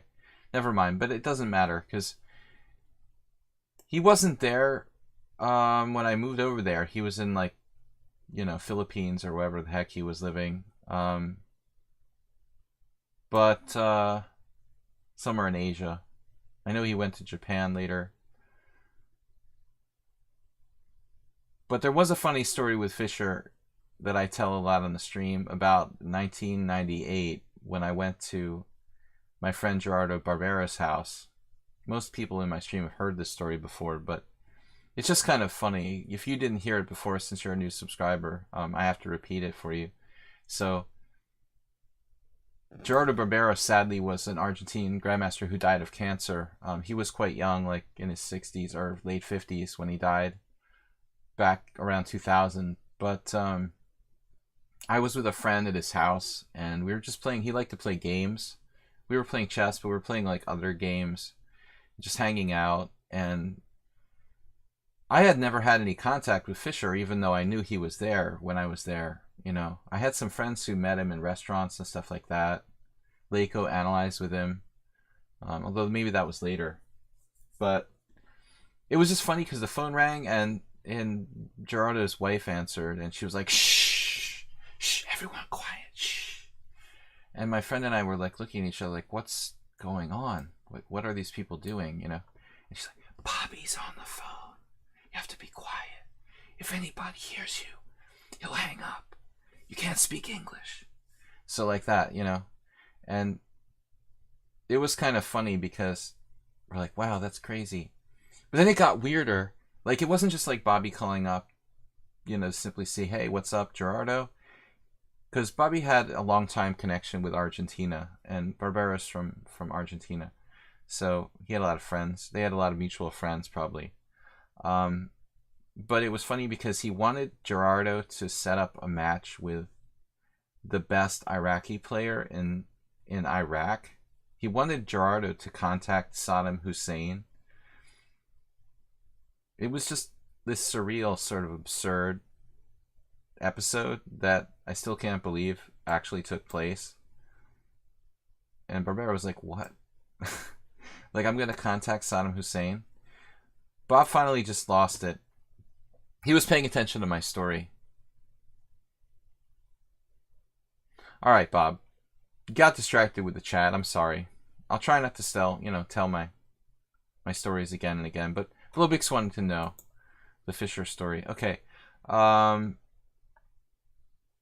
I had some friends who met Bobby, you know, in Budapest, various Mexican restaurants and stuff like that. He was pretty cool. And I have a lot of, you know, people who knew Fisher pretty well, who are friends of mine, or people I know. Like, I talked to Portish quite a bit about it. And let's take the subscribers first. So Stuk and Asterbait I promised to play next. Portish, like, had a lot of funny stories about Bobby. And Janos Rigo, who's an organizer, knew him pretty well. So those guys would tell me, they told me a lot of stories. But basically, he was kind of okay if you just analyze chess, and then he would just go off on a weird tangent. Like, you'd be just in the middle of analyzing a game, and he would just randomly start going off on his crazy rant or something, and you just kind of had to, like, put him back, you know, just kind of ignore him till he got back on track. And then when he wasn't talking about crazy things, he was apparently pretty normal. But I never met him. I'm really sad that I never met him personally, because I was there quite a bit when he was there. Anyway, Asterbait with a very bad looking version of the Czech Benoni. It's a cross between the Czech Benoni. I'm supposed to be playing weird openings, so I actually didn't. Asterbait did.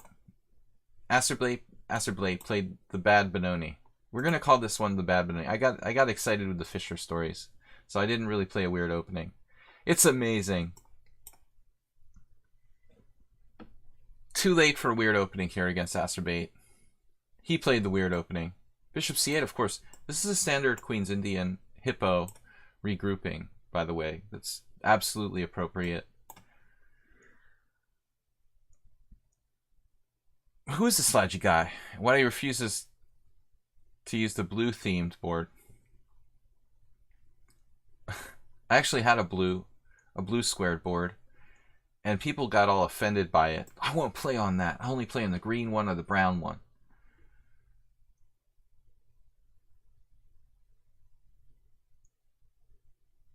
I like the blue, the ice blue, what's it called? Vinyl board. But no one would really. Black and white is possible too. I've had them all. Blue. I never really liked brown. I've had like blue, green, and black. But yeah, the black is fine. Black is rare too. But the blue people all freaked out with that. You made your own board. Gray with a better contrast than lichess. Nice. Fuchsia, do you play in over-the-board chess tournaments? I don't want to commit to casting kingside yet. Let's just wait. It's like a cross between the King's Indian, the Queen's Indian, and the Czech Benoni. Black and white is really rare, you know. I mean, at least here in the US, mostly everybody has the green and brown ones.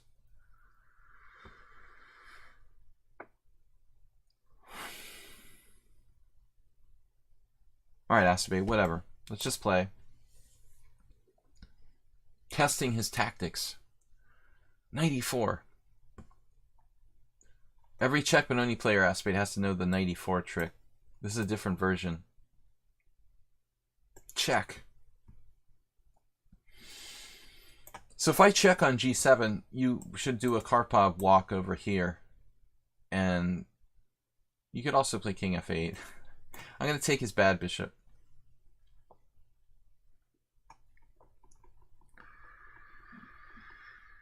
Knight h6 is an interesting move there. But he could play knight g8. You know? White has a slight pull, but it's not that much. There's a lot of weaknesses on the dark squares over here. I thought this was enough.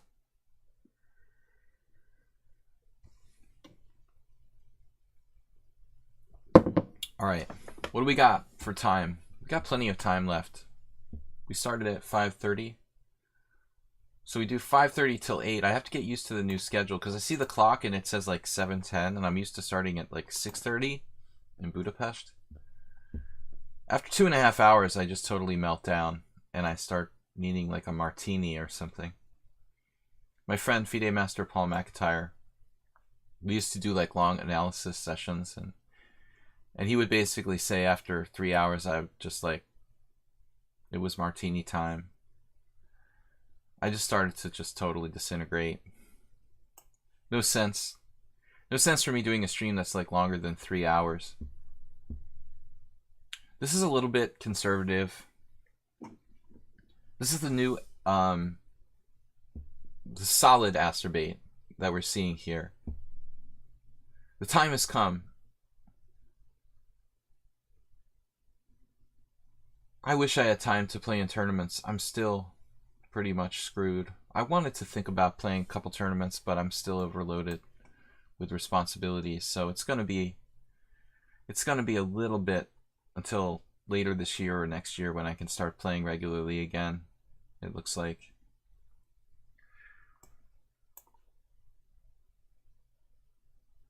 So we managed to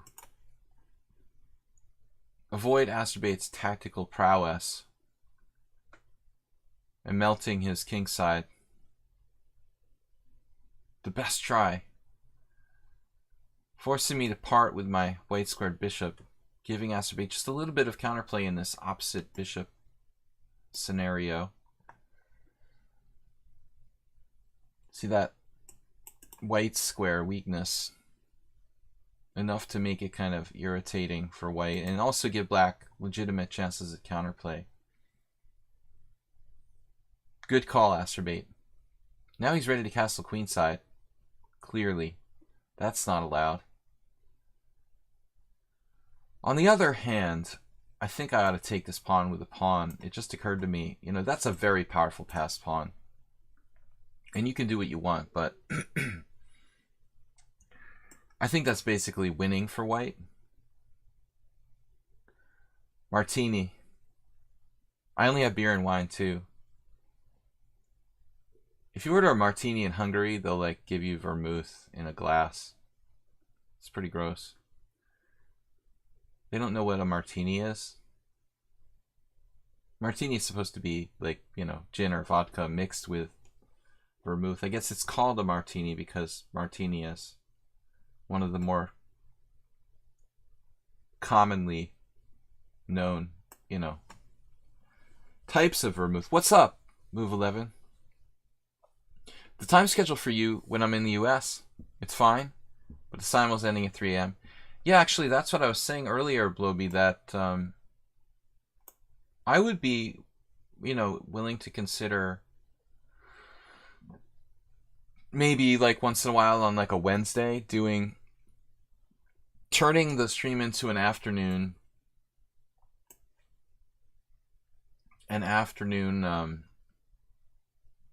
simul stream, which I've done in the past. Astrobate feels like he's tricking me or something now. Almost like he's trying to trick me into some sort of trap. Look at this white square counterplay.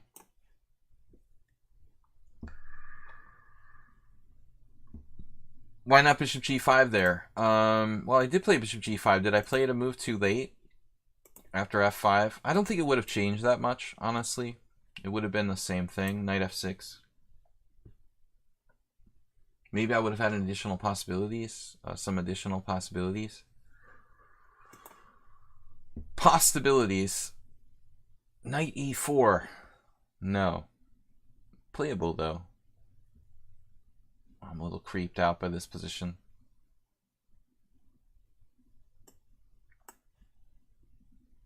My king not really fully safe here. Now that move, it's looking a little like my game with Bloby now. He might regret that, weakening the dark squares. I have a blockade like Bloby got in the other game. Not to mention just like direct tactical threats. Damn it, he still has stuff.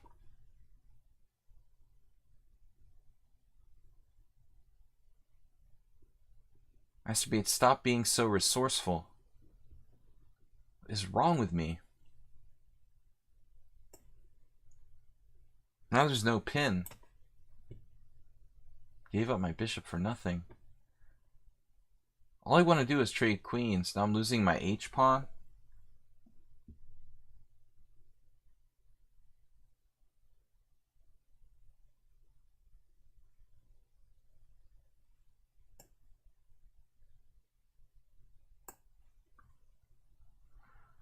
It's getting weird. Scary. I don't like the way I played this, but he's playing fast and strong. I can't even beat a 1500.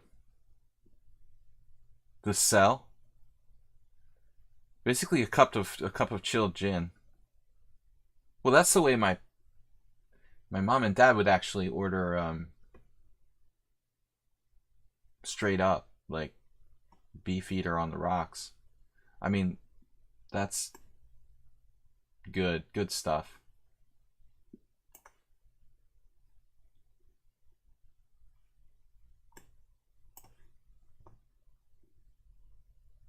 Asterbate just lost his mind. It's very strange. I mean, why would a normally aggressive player like Asterbate decide to trade queens here? He must have had a major hallucination. Just lost a piece. Sad. Sad for him. Yeah, I like straight gin. That's good. Good stuff. Dangerous, but very, very good. Much tastier than vodka. Alright.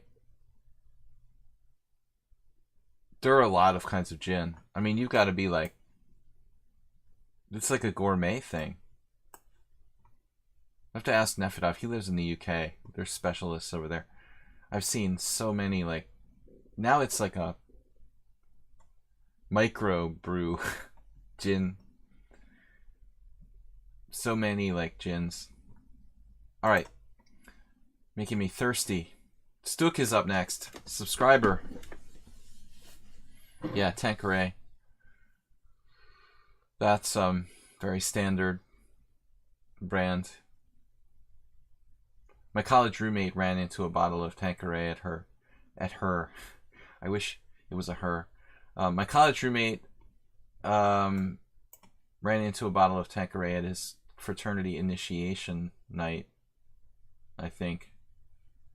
I remember that didn't do him a lot of good.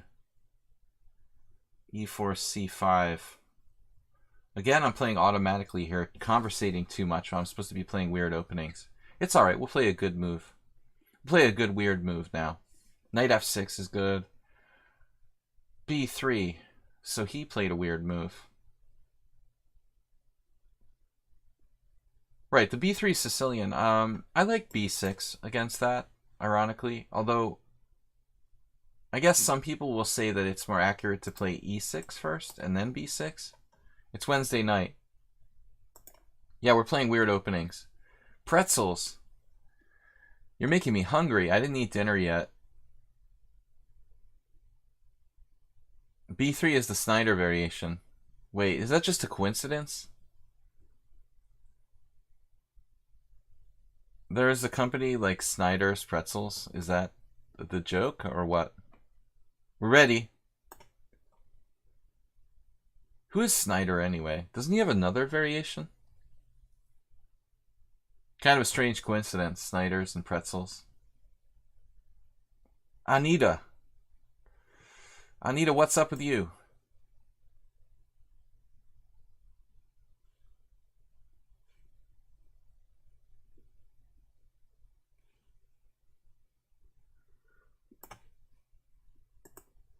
Wow. Weird move, d4.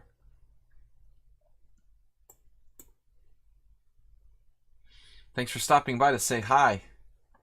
d4 is definitely weird. So, one thing I will say, a lot of times in the English opening or Sicilian or whatever, like it feels like it's automatic to play knight c6. But actually, it's kind of interesting to consider playing other options. Here, however, I guess like the C file is kind of a priority. I want to get to the C file as fast as possible. My knight's going to be in the way, though, you know, that's the whole irony of the thing. It's in the way of my bishop, and it's in the way of my rook. And that's what I hate about knights on c6 and Sicilian. Every Najdorf player will tell you, play it like a ready gambit, right? Fuchsia. Whatever ready gambit is. You know too many opening names. I know international masters who know less openings than Fuchsia. Okay, queen d1, e6. It reminds me of a kind of standard Owen, rather English defense now. It looks like Stook wasted too much time. He really ought to try to make some sort of profit out of queen d4. What would Magnus Carlsen play? Like queen e3 or something? Magnus has some weird thing he does sometimes in the Sicilian with a very quick queen takes d4 recently. I saw some strong players trying to imitate him, including Vasilios Kotronius. Queen f6.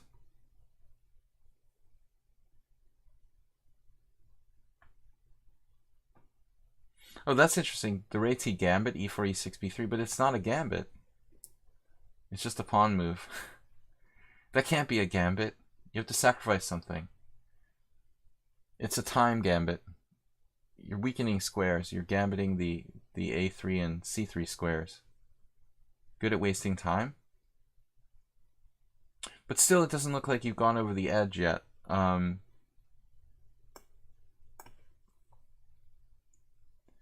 give the e4 pawn. The e4 pawn.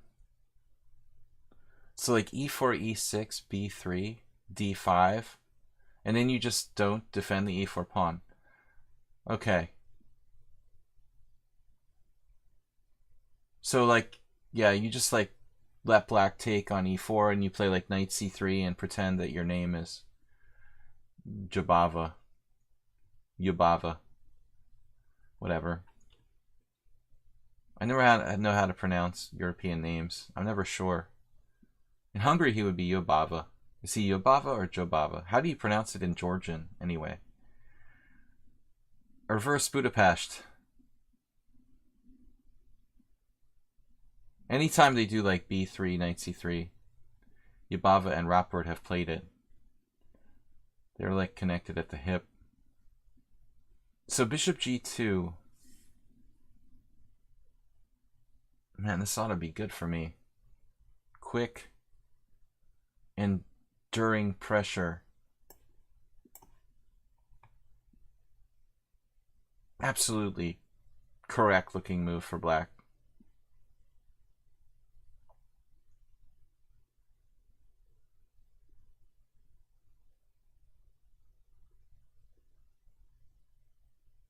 Something bad's gonna happen here. I just don't know for who yet. Sabava. Really? Are you sure you're not just saying that because you're Greek?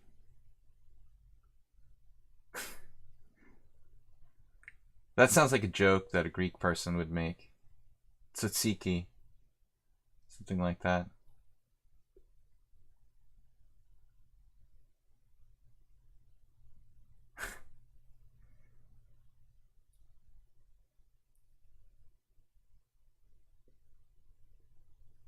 Alright, here we go. So, we put the pressure on the c3 knight, then we pray that our rook will have a purpose in life. Basically, we're coming with knight d4 next to a theater near you. Like knight e2, knight d4. It probably leads to equality or something. Knight e2, knight d4. Castles. It doesn't lead to equality. I don't know what. It leads to something good, hopefully. Alright. Knight d4. e5. I actually looked at e5. I calculated e5, knight f3 check, king f1. Then I don't know what to do. e5, queen e5.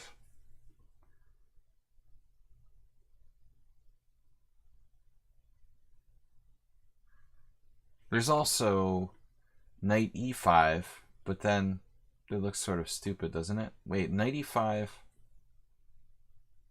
f4. That's getting really weird too.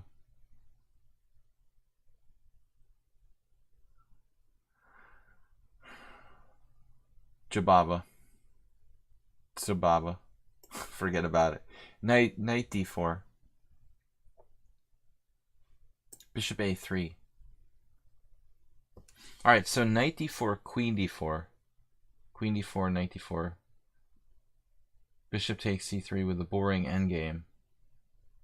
That's not very inspiring, actually. This is probably all a lie for black. Knight e5. That's the most complicated. Let's do that.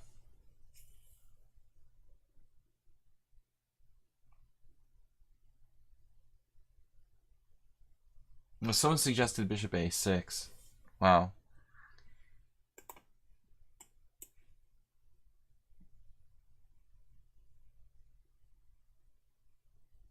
Ironically, that could be a very strong move. It seems strange to move the same piece twice. But he's pinned all over the place. Are white's crimes that heinous? Yeah, maybe. Fuchsia. I'm all out. My beer is gone. I've got another one somewhere, but I'm trying to keep a quota. Today's a work day. Tomorrow's a work day.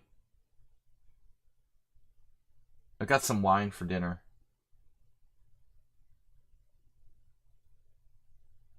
Thanks, guys, for joining me. Astrobate, Move 11, Jim, thank you guys for donating and supporting the stream. I can't do a Hikaru imitation, sorry. I don't know any Hikaru imitations. I just, the only thing I know is like when he looks up in the air, like with his face, but I never practiced it. Okay, this move doesn't make a lot of sense. Slightly strange piece drop. The simple approach.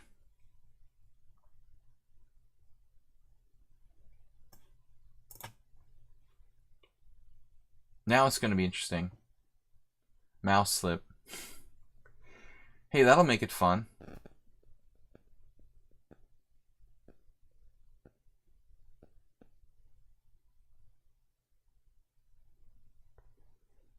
He's always done that since he was like a little kid. That's a definite blunder. He was very kind. He offered me a take back. But when it's like blitz and my opponent is in a lost position and I blunder a piece on a take back, I mean, I just kind of, I would feel weird in insisting that he gives me a take back.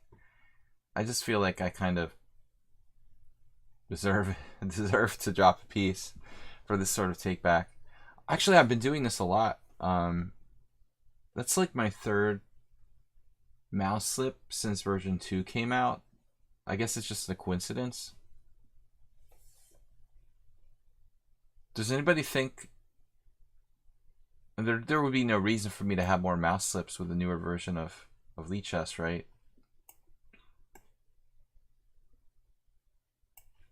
Acerbe, thank you.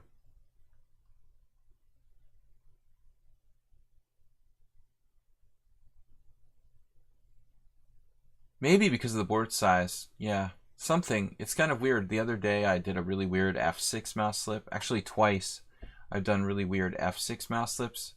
Yeah, Fuchsia, it's probably like I was used to one board size, and it's just a little bit different. I'm reaching a little bit farther. Jim, thank you for the donation. Who's leading the bit war now? Asterbait, 710. Jim with 700. Move 11 with 6. Are there any paralyzed chess players who can't move their pawns? Well, I mean, absolutely. There are definitely players who have to have assistance. Blind players, handicapped players, of course. I remember, actually, like Leonid Yudasin, who's a practicing Jew, refused to move the pieces on Saturday or whatever, on the Sabbath. So but he wanted to play so bad that he insisted on playing. So he actually had someone like maybe make the moves for him. But he's a really eccentric person. I mean, I think he was even like a Hindu at one point or something. Very nice guy though. I really, really like him. He didn't do it all the time. It was like a sort of isolated tournament. Maybe he did insist on it for a while, though. Well, it's up to the organizers of the tournament whether they would allow it or not, you know. Reshevsky used to have to not play on Saturdays. He would just like not play. Religion is definitely a handicap. I disagree, Bob. It does look like religion is probably some sort of handicap. Objectively, organized religion doesn't seem to be doing anyone any good. Alright, rook takes d3. It's like drinking. Yeah. Alright. It doesn't look good for our hero. Stook, thank you for the take back. I felt kind of bad about that. So we're all out of subscriber challenges. Koto Atsu, whatever. He's been challenging me for like an hour. I want to play this challenge against him. Hopefully he's still here.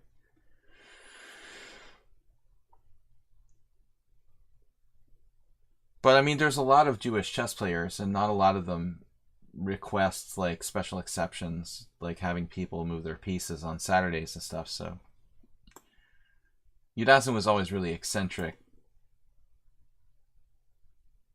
He just loves to play chess.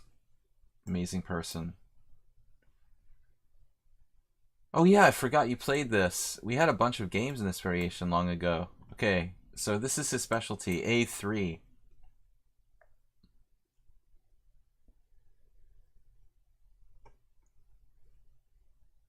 You're welcome for the game, Stook. I'm sorry that you blundered, because it was kind of an interesting position if you hadn't dropped a piece there.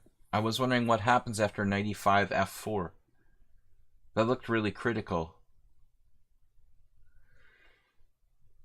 The idea of rook A2.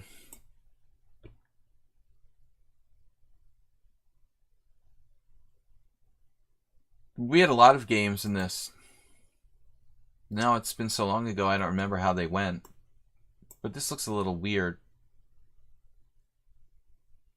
Here we go with knight c6 again.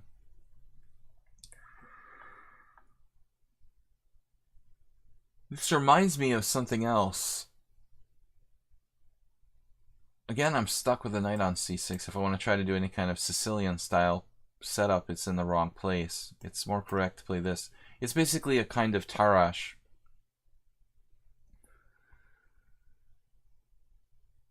Believe it or not, I think... Does it sound crazy if I said this could be a c3 Sicilian? Reversed? Does that sound strange?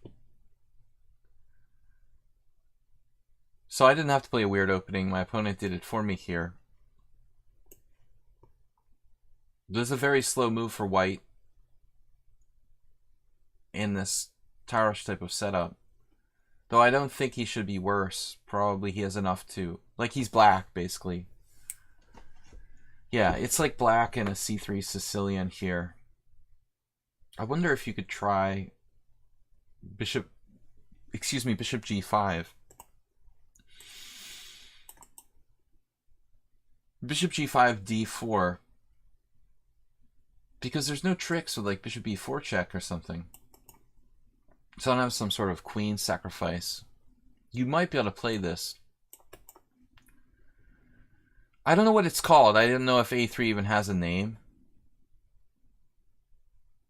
Well, bishop g5, bishop c5, e3. You know, he got his bishop outside the pawn chain. I think it's a reverse c3 Sicilian is what this is. Although the c3 Sicilian can be other openings too. It's just a kind of semi-Taurush, Taurush reversed, essentially.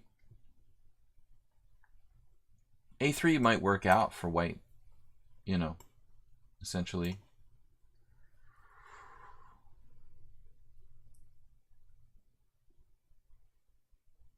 We're going to just transpose to like a straight up mainline semi-Taurush.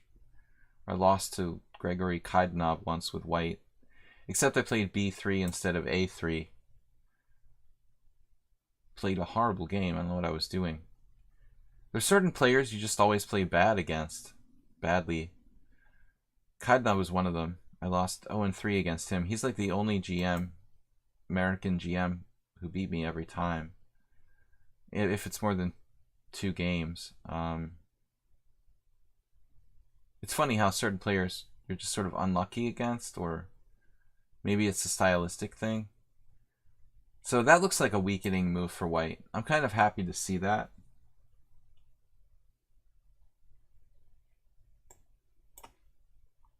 Obviously this pawn is poisoned temporarily. I think this move though will be a costly mistake in a lot of variations where I could sacrifice a bishop on h3. Greetings from Brazil. From Vizi. Vizi sounds like Hungarian. Vizi Polo. I live in Hungary, so I'm speaking Hungarian. Vizi is a very common part of words that refer to... Viz is water, so... It's funny. Alright, looks like we're going to have to play something at some point defending that pawn on d5. He stopped bishop g4 at the price of weakening his king side. What would Vita Levente do in a c3 Sicilian?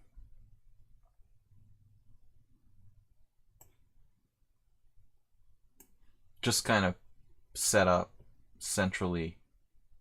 This is just a temporary that's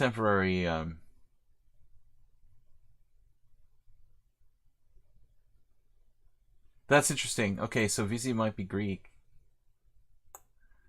Hungarian is a weird language. They have influences from probably like 6 different languages, so they probably picked it up from the Greek, the Latin.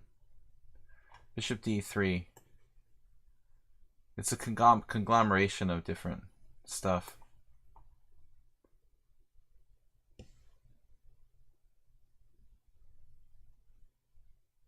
Very solid Karpovian maneuver here, 92. Classic.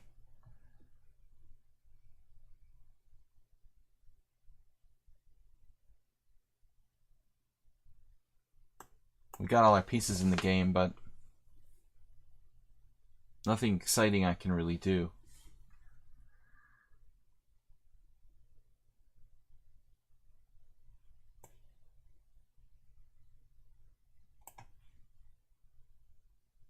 I don't want my structure destroyed.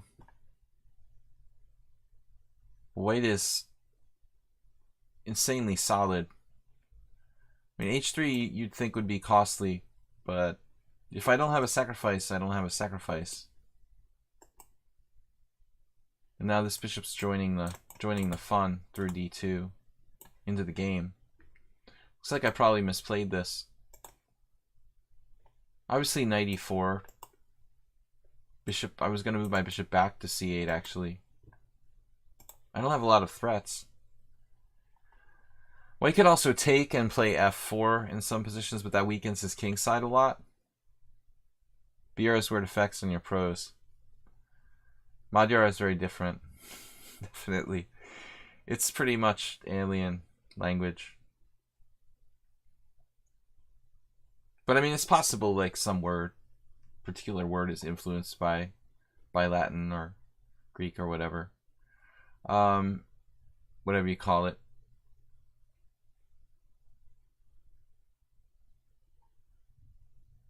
Bishop f5. Wow.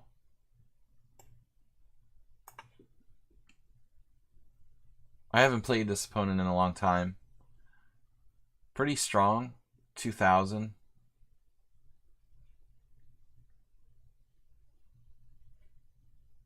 Guys, I've got time to finish these last two challenges. They've been waiting to play. Although RP Phantom is probably...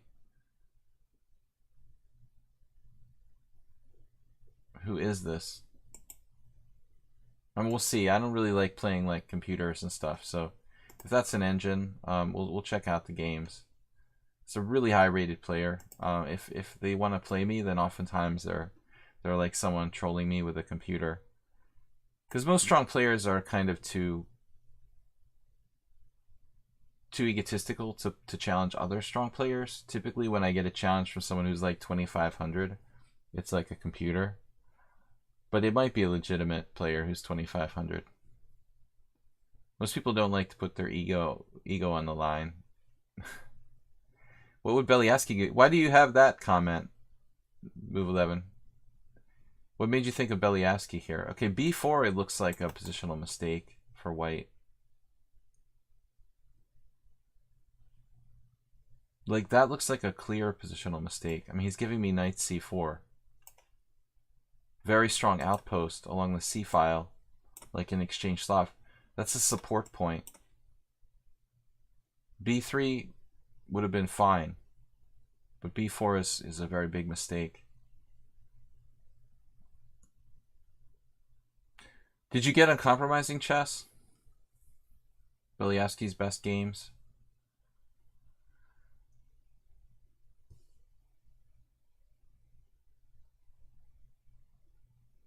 Man, b4 is a massive blunder strategically. He played so solid the whole game. Actually, I don't really like taking on e6. I'm not sure about that either. I didn't really comment because it's not necessarily inherently that bad, but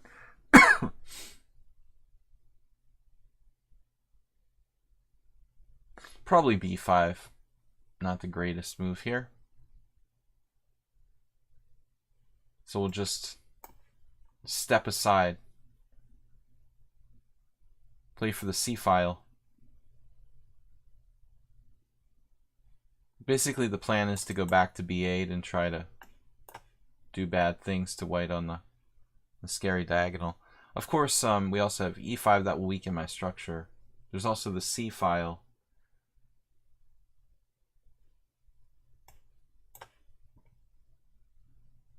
Of course, he could just play g3.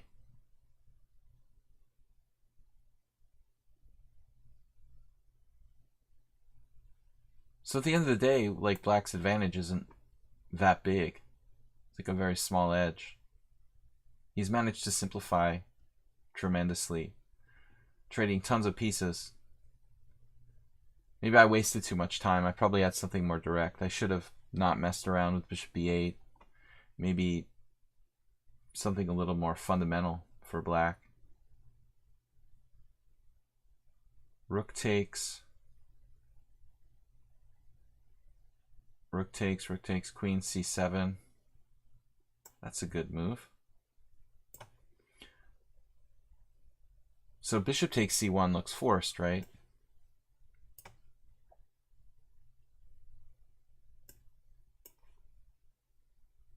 Another dirty cheapo. That's all I do is like get people with dirty cheapos. Tricks only. Haven't seen him in a while. Never got the book, but the title is inspiring. So it's not mate. Oh no. So he calculated all this? Are you kidding? What? Check, just takes, and I'm lost. Wow, I hallucinated. That's ridiculous. I thought I was like winning. Oh my god.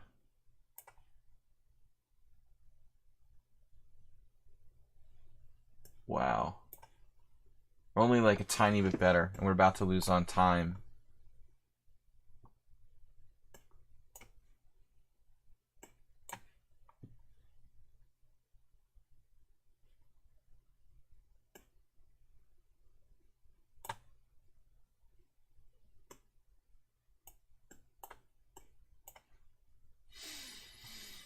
Just a draw.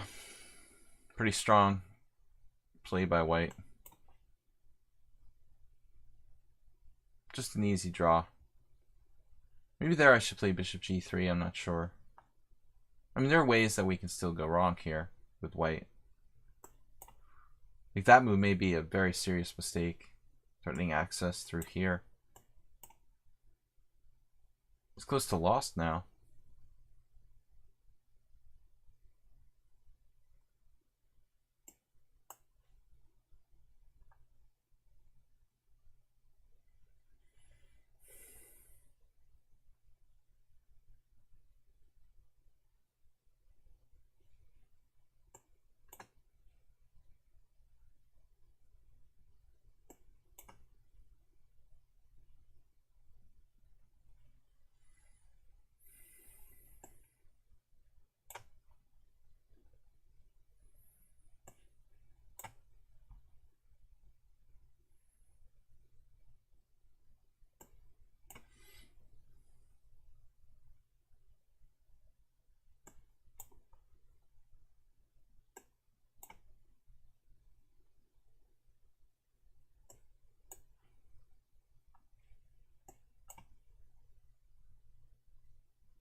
Should have chances to win this.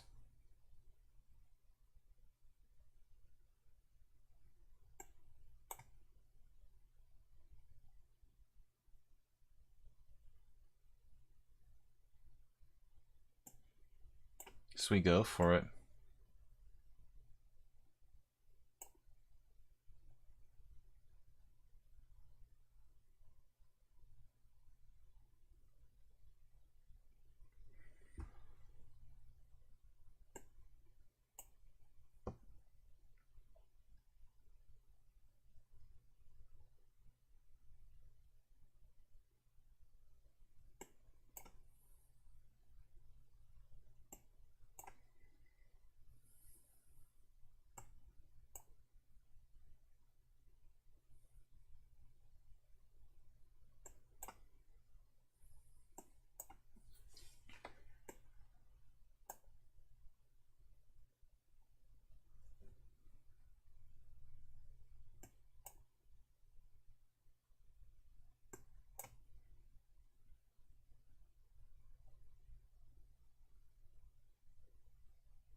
It's ridiculous.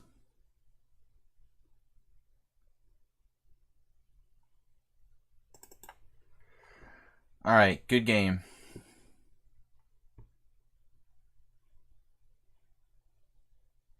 Amazing.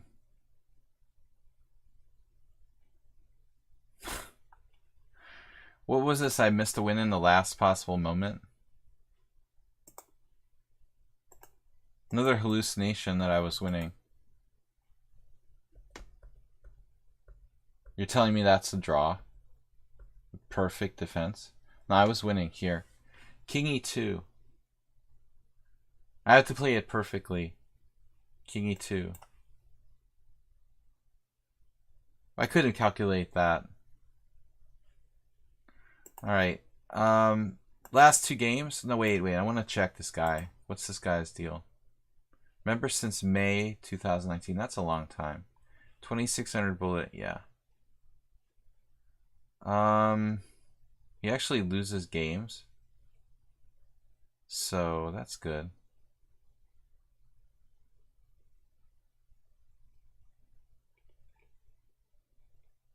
He went from 2200 to 10 wins. Is this player in the stream? Like, maybe they're Russian.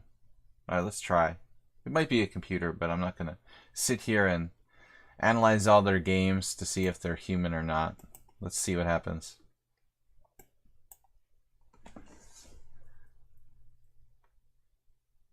Message from blocked user. Show yourself. The RP Phantom. RR Phantom. I called him RP. That was like role-playing Phantom. I'm supposed to play weird openings, so I played knight f3. Anyway, let's play a3. This guy was actually a biographer. What are you guys talking about? Pecha KMC. Okay. I resigned the last game. It's like an irony. Okay, I have... Wait, what was the position? I have a pawn. So I guess technically I could get mated there. It's a casual game. It's absurd that you even can resign in that position, you know? I just kind of did it for fun. It doesn't matter, like, I should have won, but I can't lose. There's no pawns left on the board. It's like, you can technically self-mate yourself there, but I'm just joking around, basically. It doesn't matter.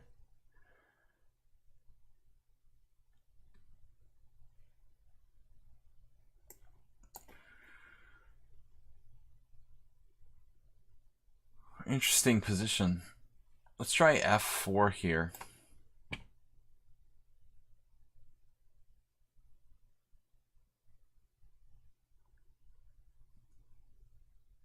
I don't know. I mean, this player has a Russian team in their name. Maybe they're a Russian player. They had a Russian team name. I'm normally really super paranoid that everybody's an engine, especially if they're 2500 and above, challenging me, you know.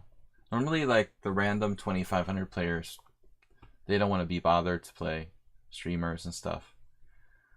But maybe he's legit. I hope so. His games look, I mean, his statistics look pretty normal. You know, he had games he lost some, he won some.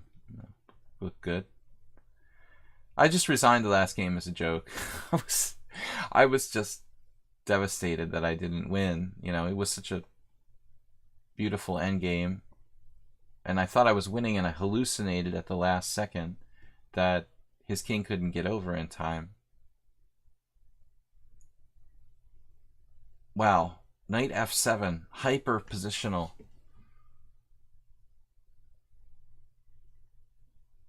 Really weird game now.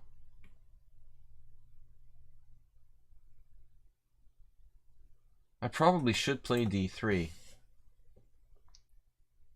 We're going to need knight d2 to put more pressure on the e4 pawn to force him to give.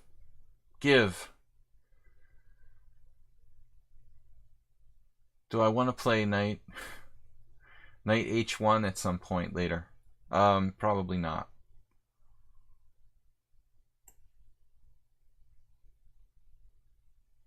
My knight is bad no matter where it goes. This would protect e3 though. That's probably not a bad idea. Black is already better here. I don't think he knows. Maybe he doesn't understand the weird opening theme of today's stream. But, alright. So we're putting pressure on the e4 pawn. I want to take here and get him to break up his pawns a little bit. Objectively, black has a bit more space in this position, but maybe it's about equal. Certainly a weird position.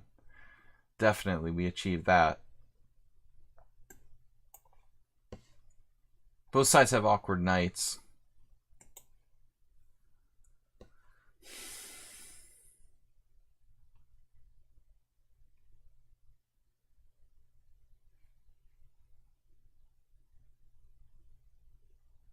How do I mobilize myself? e4. Weakening my dark squares. This knight is very awkward. We're going to have problems with e3. This move weakens my king side, but it's almost essential to stop this and this.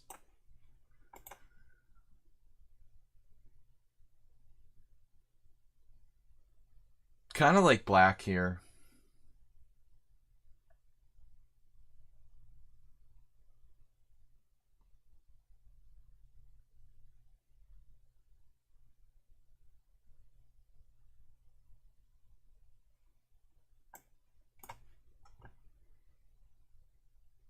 I'm going to have to get to the open line really fast now, or something bad happens.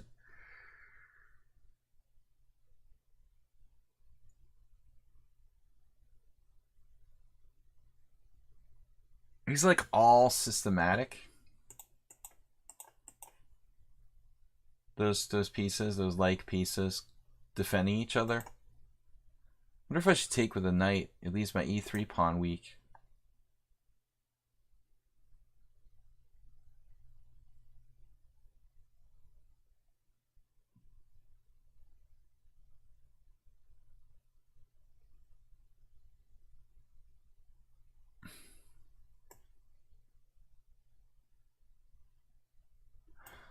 AB doesn't really help that much either. There's also knight d4, which is a funny move.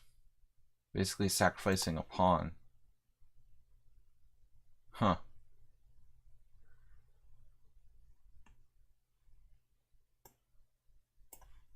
I don't know what to do. I'm just choosing at random here, but I think I've lost more games than I won today.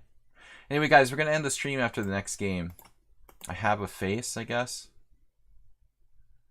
Wind down against a low-rated player. This is a really tough challenge, 2,500.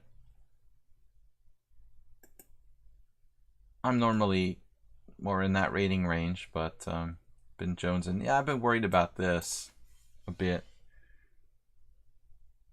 Maybe we have some sort of tactical trick here. Knight e4, pawn e4, bishop e4. I'm gonna have to sack.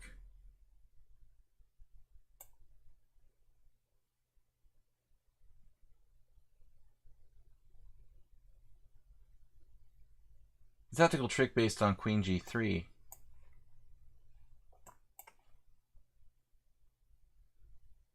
Attacking g7 and the queen. I guess he can sack his queen. I guess he did, basically. So how much compensation does he have for the queen? Comes the question. Knight f5 looks covered. So now we have material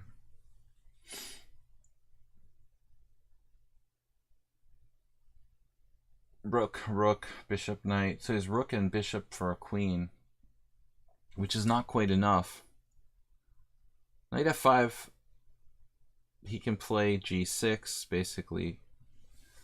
Looks forced.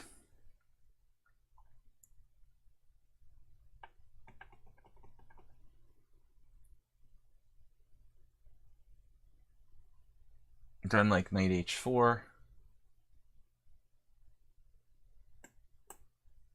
It seems like a stupid risk to take. To play knight f5 right away. We should play this, then maybe try knight f5 next move.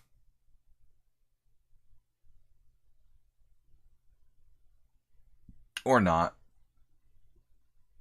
f5.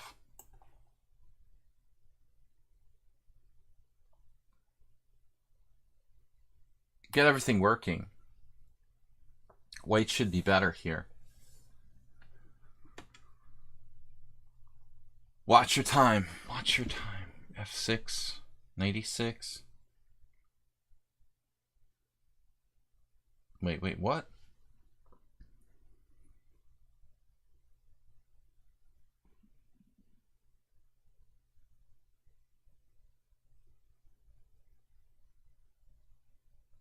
Funny, like my rook would have been better on the other square. d7. What does this do? b5? Is that a stupid idea?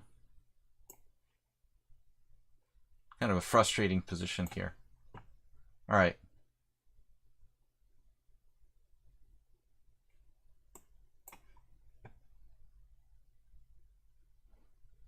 So what's going on? We're better.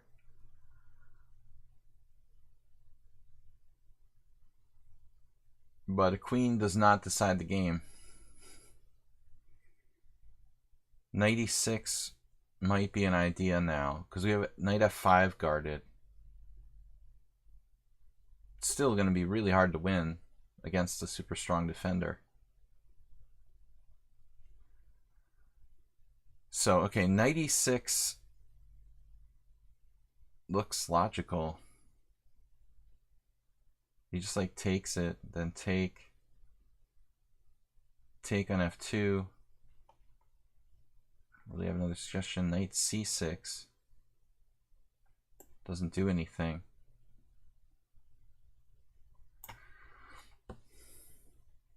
What?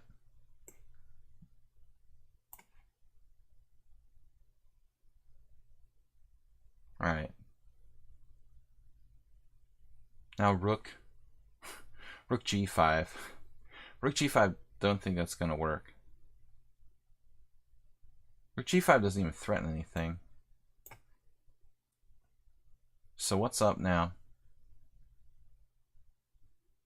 What would Ivanchuk do? Ivanchuki.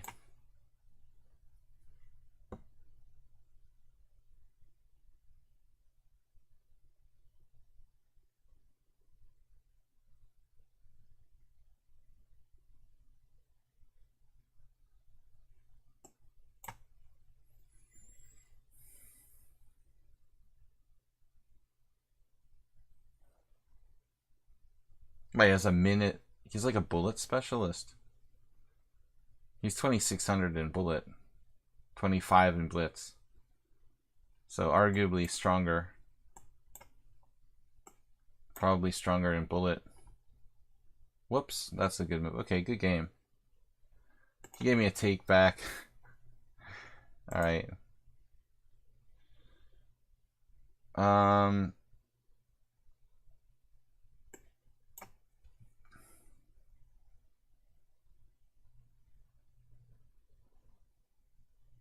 Sportsmanlike.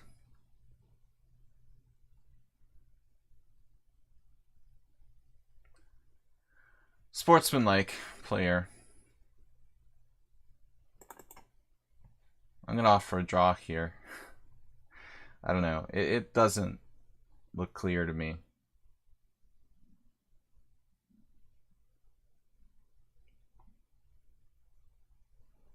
Maybe I'm winning somehow, but I don't know. He has a blockade of c8, so...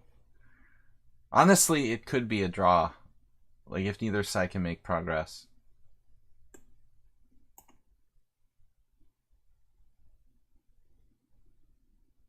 But I could be better, too.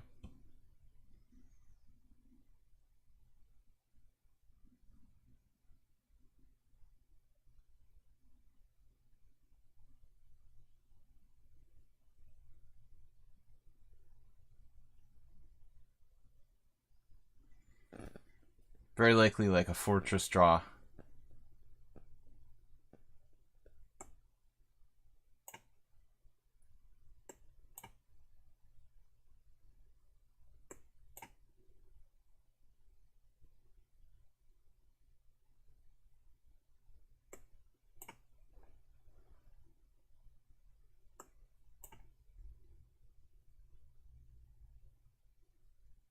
I guess I could take on e4 here.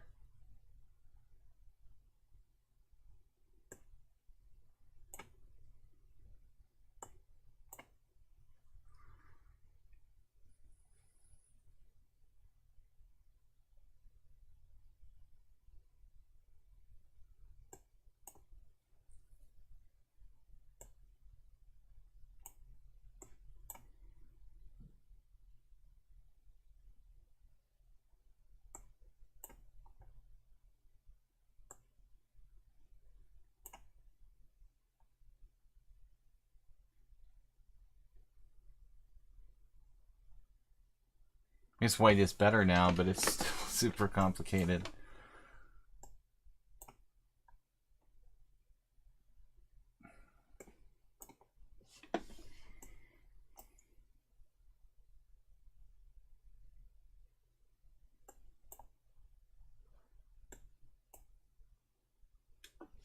Alright, anyway, that was fun.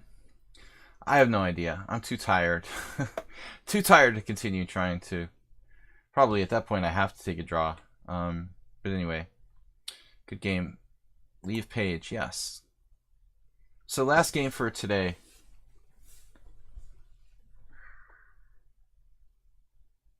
I should have lost anyway when I dropped my queen. Alright, the Nibzovich defense. Last game for today, guys. Tomorrow's a subscriber stream. Weird Alyakin's defense. Of sorts. Yeah, it was very technical. I don't know. I was winning somewhere, but then again I dropped my queen, so I should have lost. It's all relative. It was a fun game though. I was lucky to get a winning position.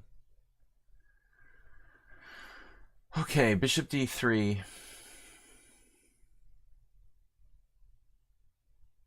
Yeah, I mean, I thought he had a lot of dangerous counterplay there, move 11. I mean, maybe I'm just being too pessimistic, you know. That is my nature,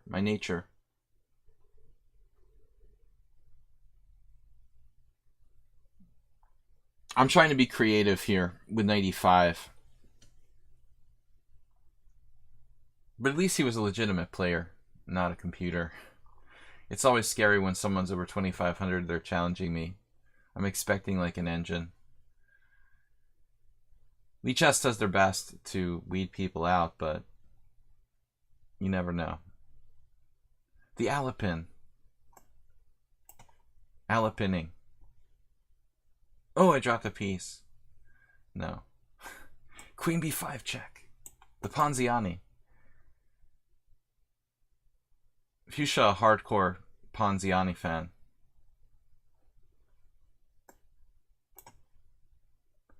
Fuchsia. Doesn't like to be called fuchsia. Fuchsia. It's easier to say fuchsia. Yesterday there was some question about that.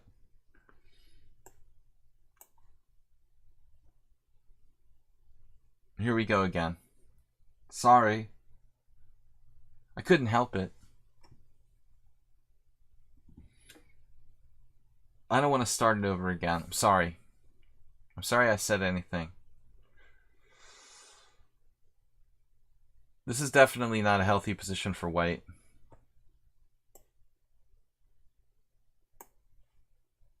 White dropped a piece. You know that. We've got this weak square too. That was a good move. d4 definitely recommended. Now my knight could get trapped. It is trapped. How do we untrap it? We're going to need to be creative. Perhaps queen d6. g6 is not enough. Or is it? g6, queen e3. We need to be... Oh yes, this move. Ooh, this is nasty. We have dual ideas.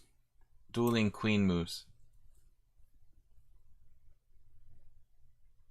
Do I know Denis Shmelov? He goes to your club.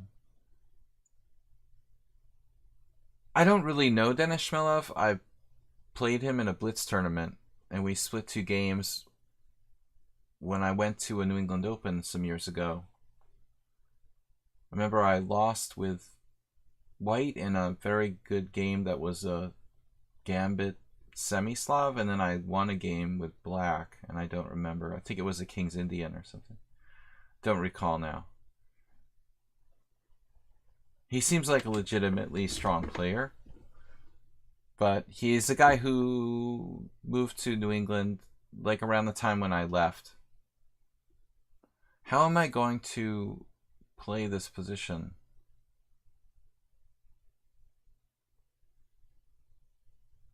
Queen a6 check c4. You trapped my knight for real? With c4? There's got to be a solution here. Queen h6, f4. It's like a study. There's got to be some sort of study solution.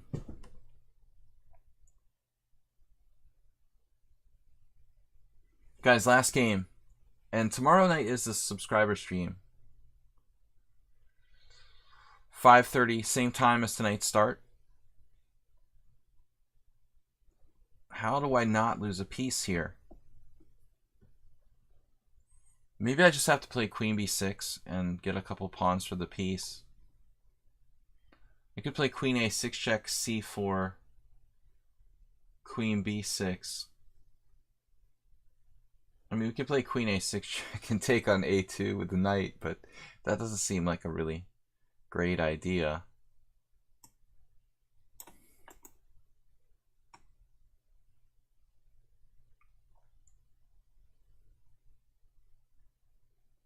Queen h6, f4 again. It doesn't seem to promote anything much. f5. I should start looking at anti-positional moves. f5. I guess if f5 he just plays queen c2 though, and I've just done more damage than good. Man, this is a weird position. I don't know what to decide here.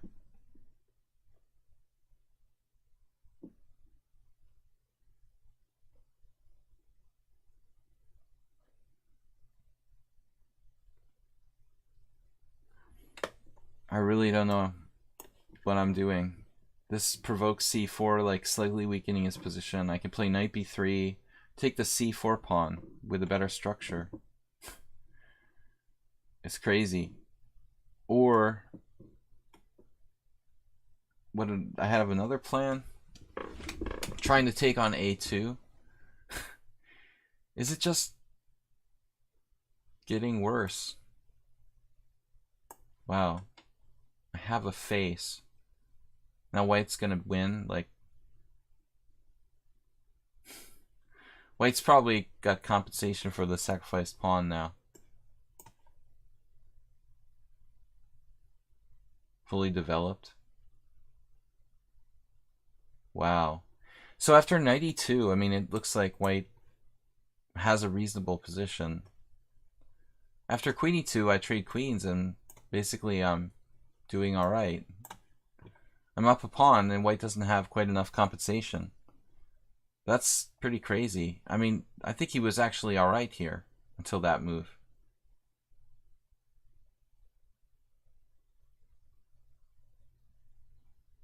Now I still have to be careful.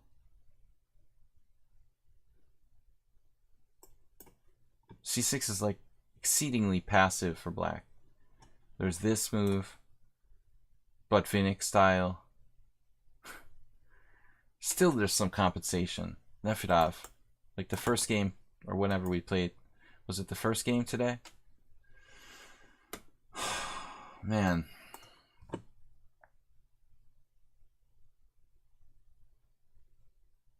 Chess is hard.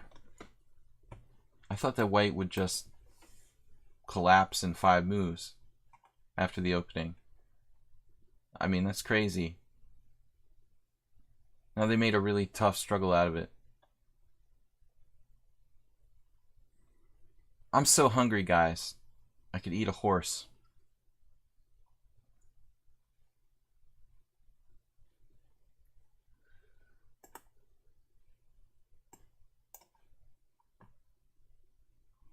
Those knights are tricky.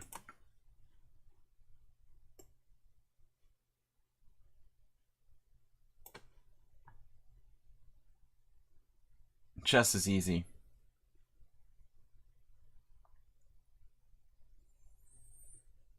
Qualified by Chess Hike as computers and Magnus Carlsen.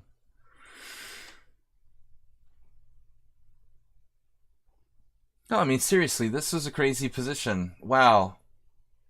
That thing with...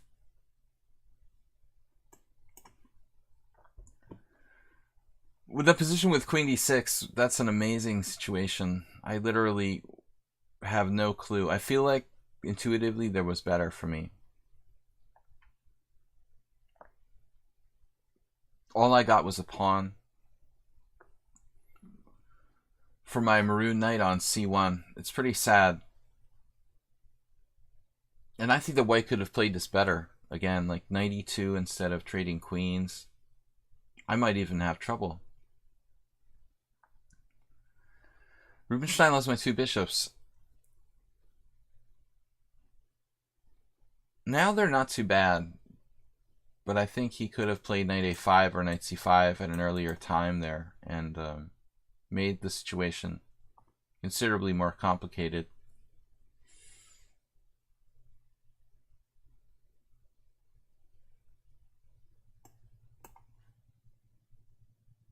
I mean, normally I would leave my king in the center, but I'm not really convinced here that I want my king to come under threat along the open files and stuff. I kind of want to open it up, and I don't want my king to be out there. I guess king e7 would be the normal thing to do. But I'm afraid of knight c3, knight e4, and not being able to pull my bishop back to e7. Basically exactly what I'm talking about. If my king is on e7, I can't preserve this piece. I guess I could play bishop b8 like Merle Dixon. But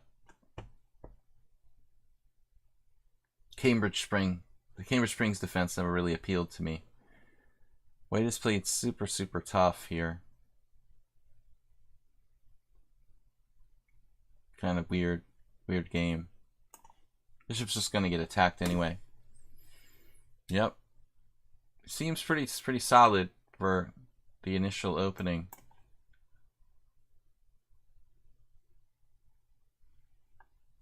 Not sure he's actually gonna lose on time or not. That was a passive move. I thought he would try to play actively. A4.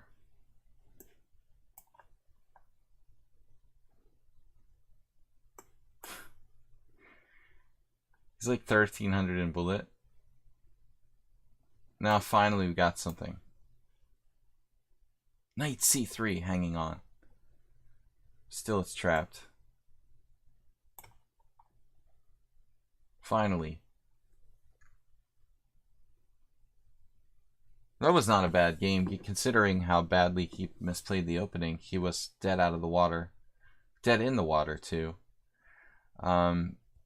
After 5 moves, White is like completely lost. Probably.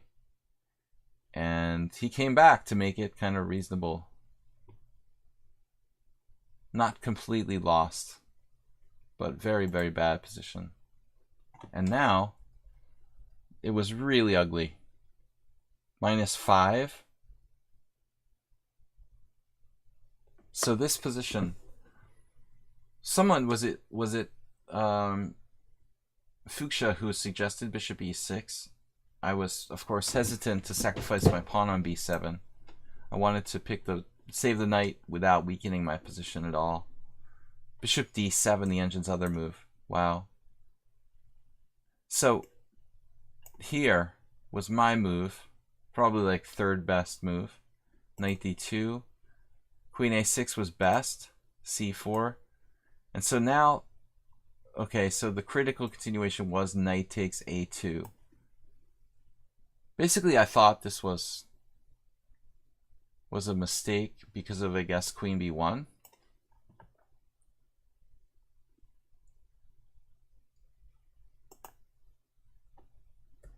That's cool. There may be a better way for white to trap the knight. I didn't imagine I was going to be able to save that knight at this stage. But that's a funny variation. Queen b1, queen h6. The other side of the board. The mobility of queen. It's a nice move. So it looks like white has to try something else, not to try to win the knight right away. Slowly trapping the knight with something like queen e3, knight e2, knight c3. Queen e3. And I've got too many threats in the meantime. So, anyway, that was kind of a cool line. Guys, thanks for joining me. I'll be back tomorrow night. Thanks to Astrobait, Jim, Move 11, and the others for supporting the streams. Always welcoming the bit donations. Learn to trust you. Well, I wasn't sure when you meant Bishop e6. But Bishop e6 was kind of a risky move. Thanks, Anita. Great to be back here in the US of A. Illuminati has been called. I'm going to go watch some Ancient Aliens reruns and get some dinner. So I'll see you guys tomorrow night, 5:30 p.m. Eastern time. I want to say European time. 5:30 Eastern time, Thursday night. We're going to do a subscriber stream. So thanks, guys. I will see you then. Thanks, everybody from the Pondas. Bye-bye.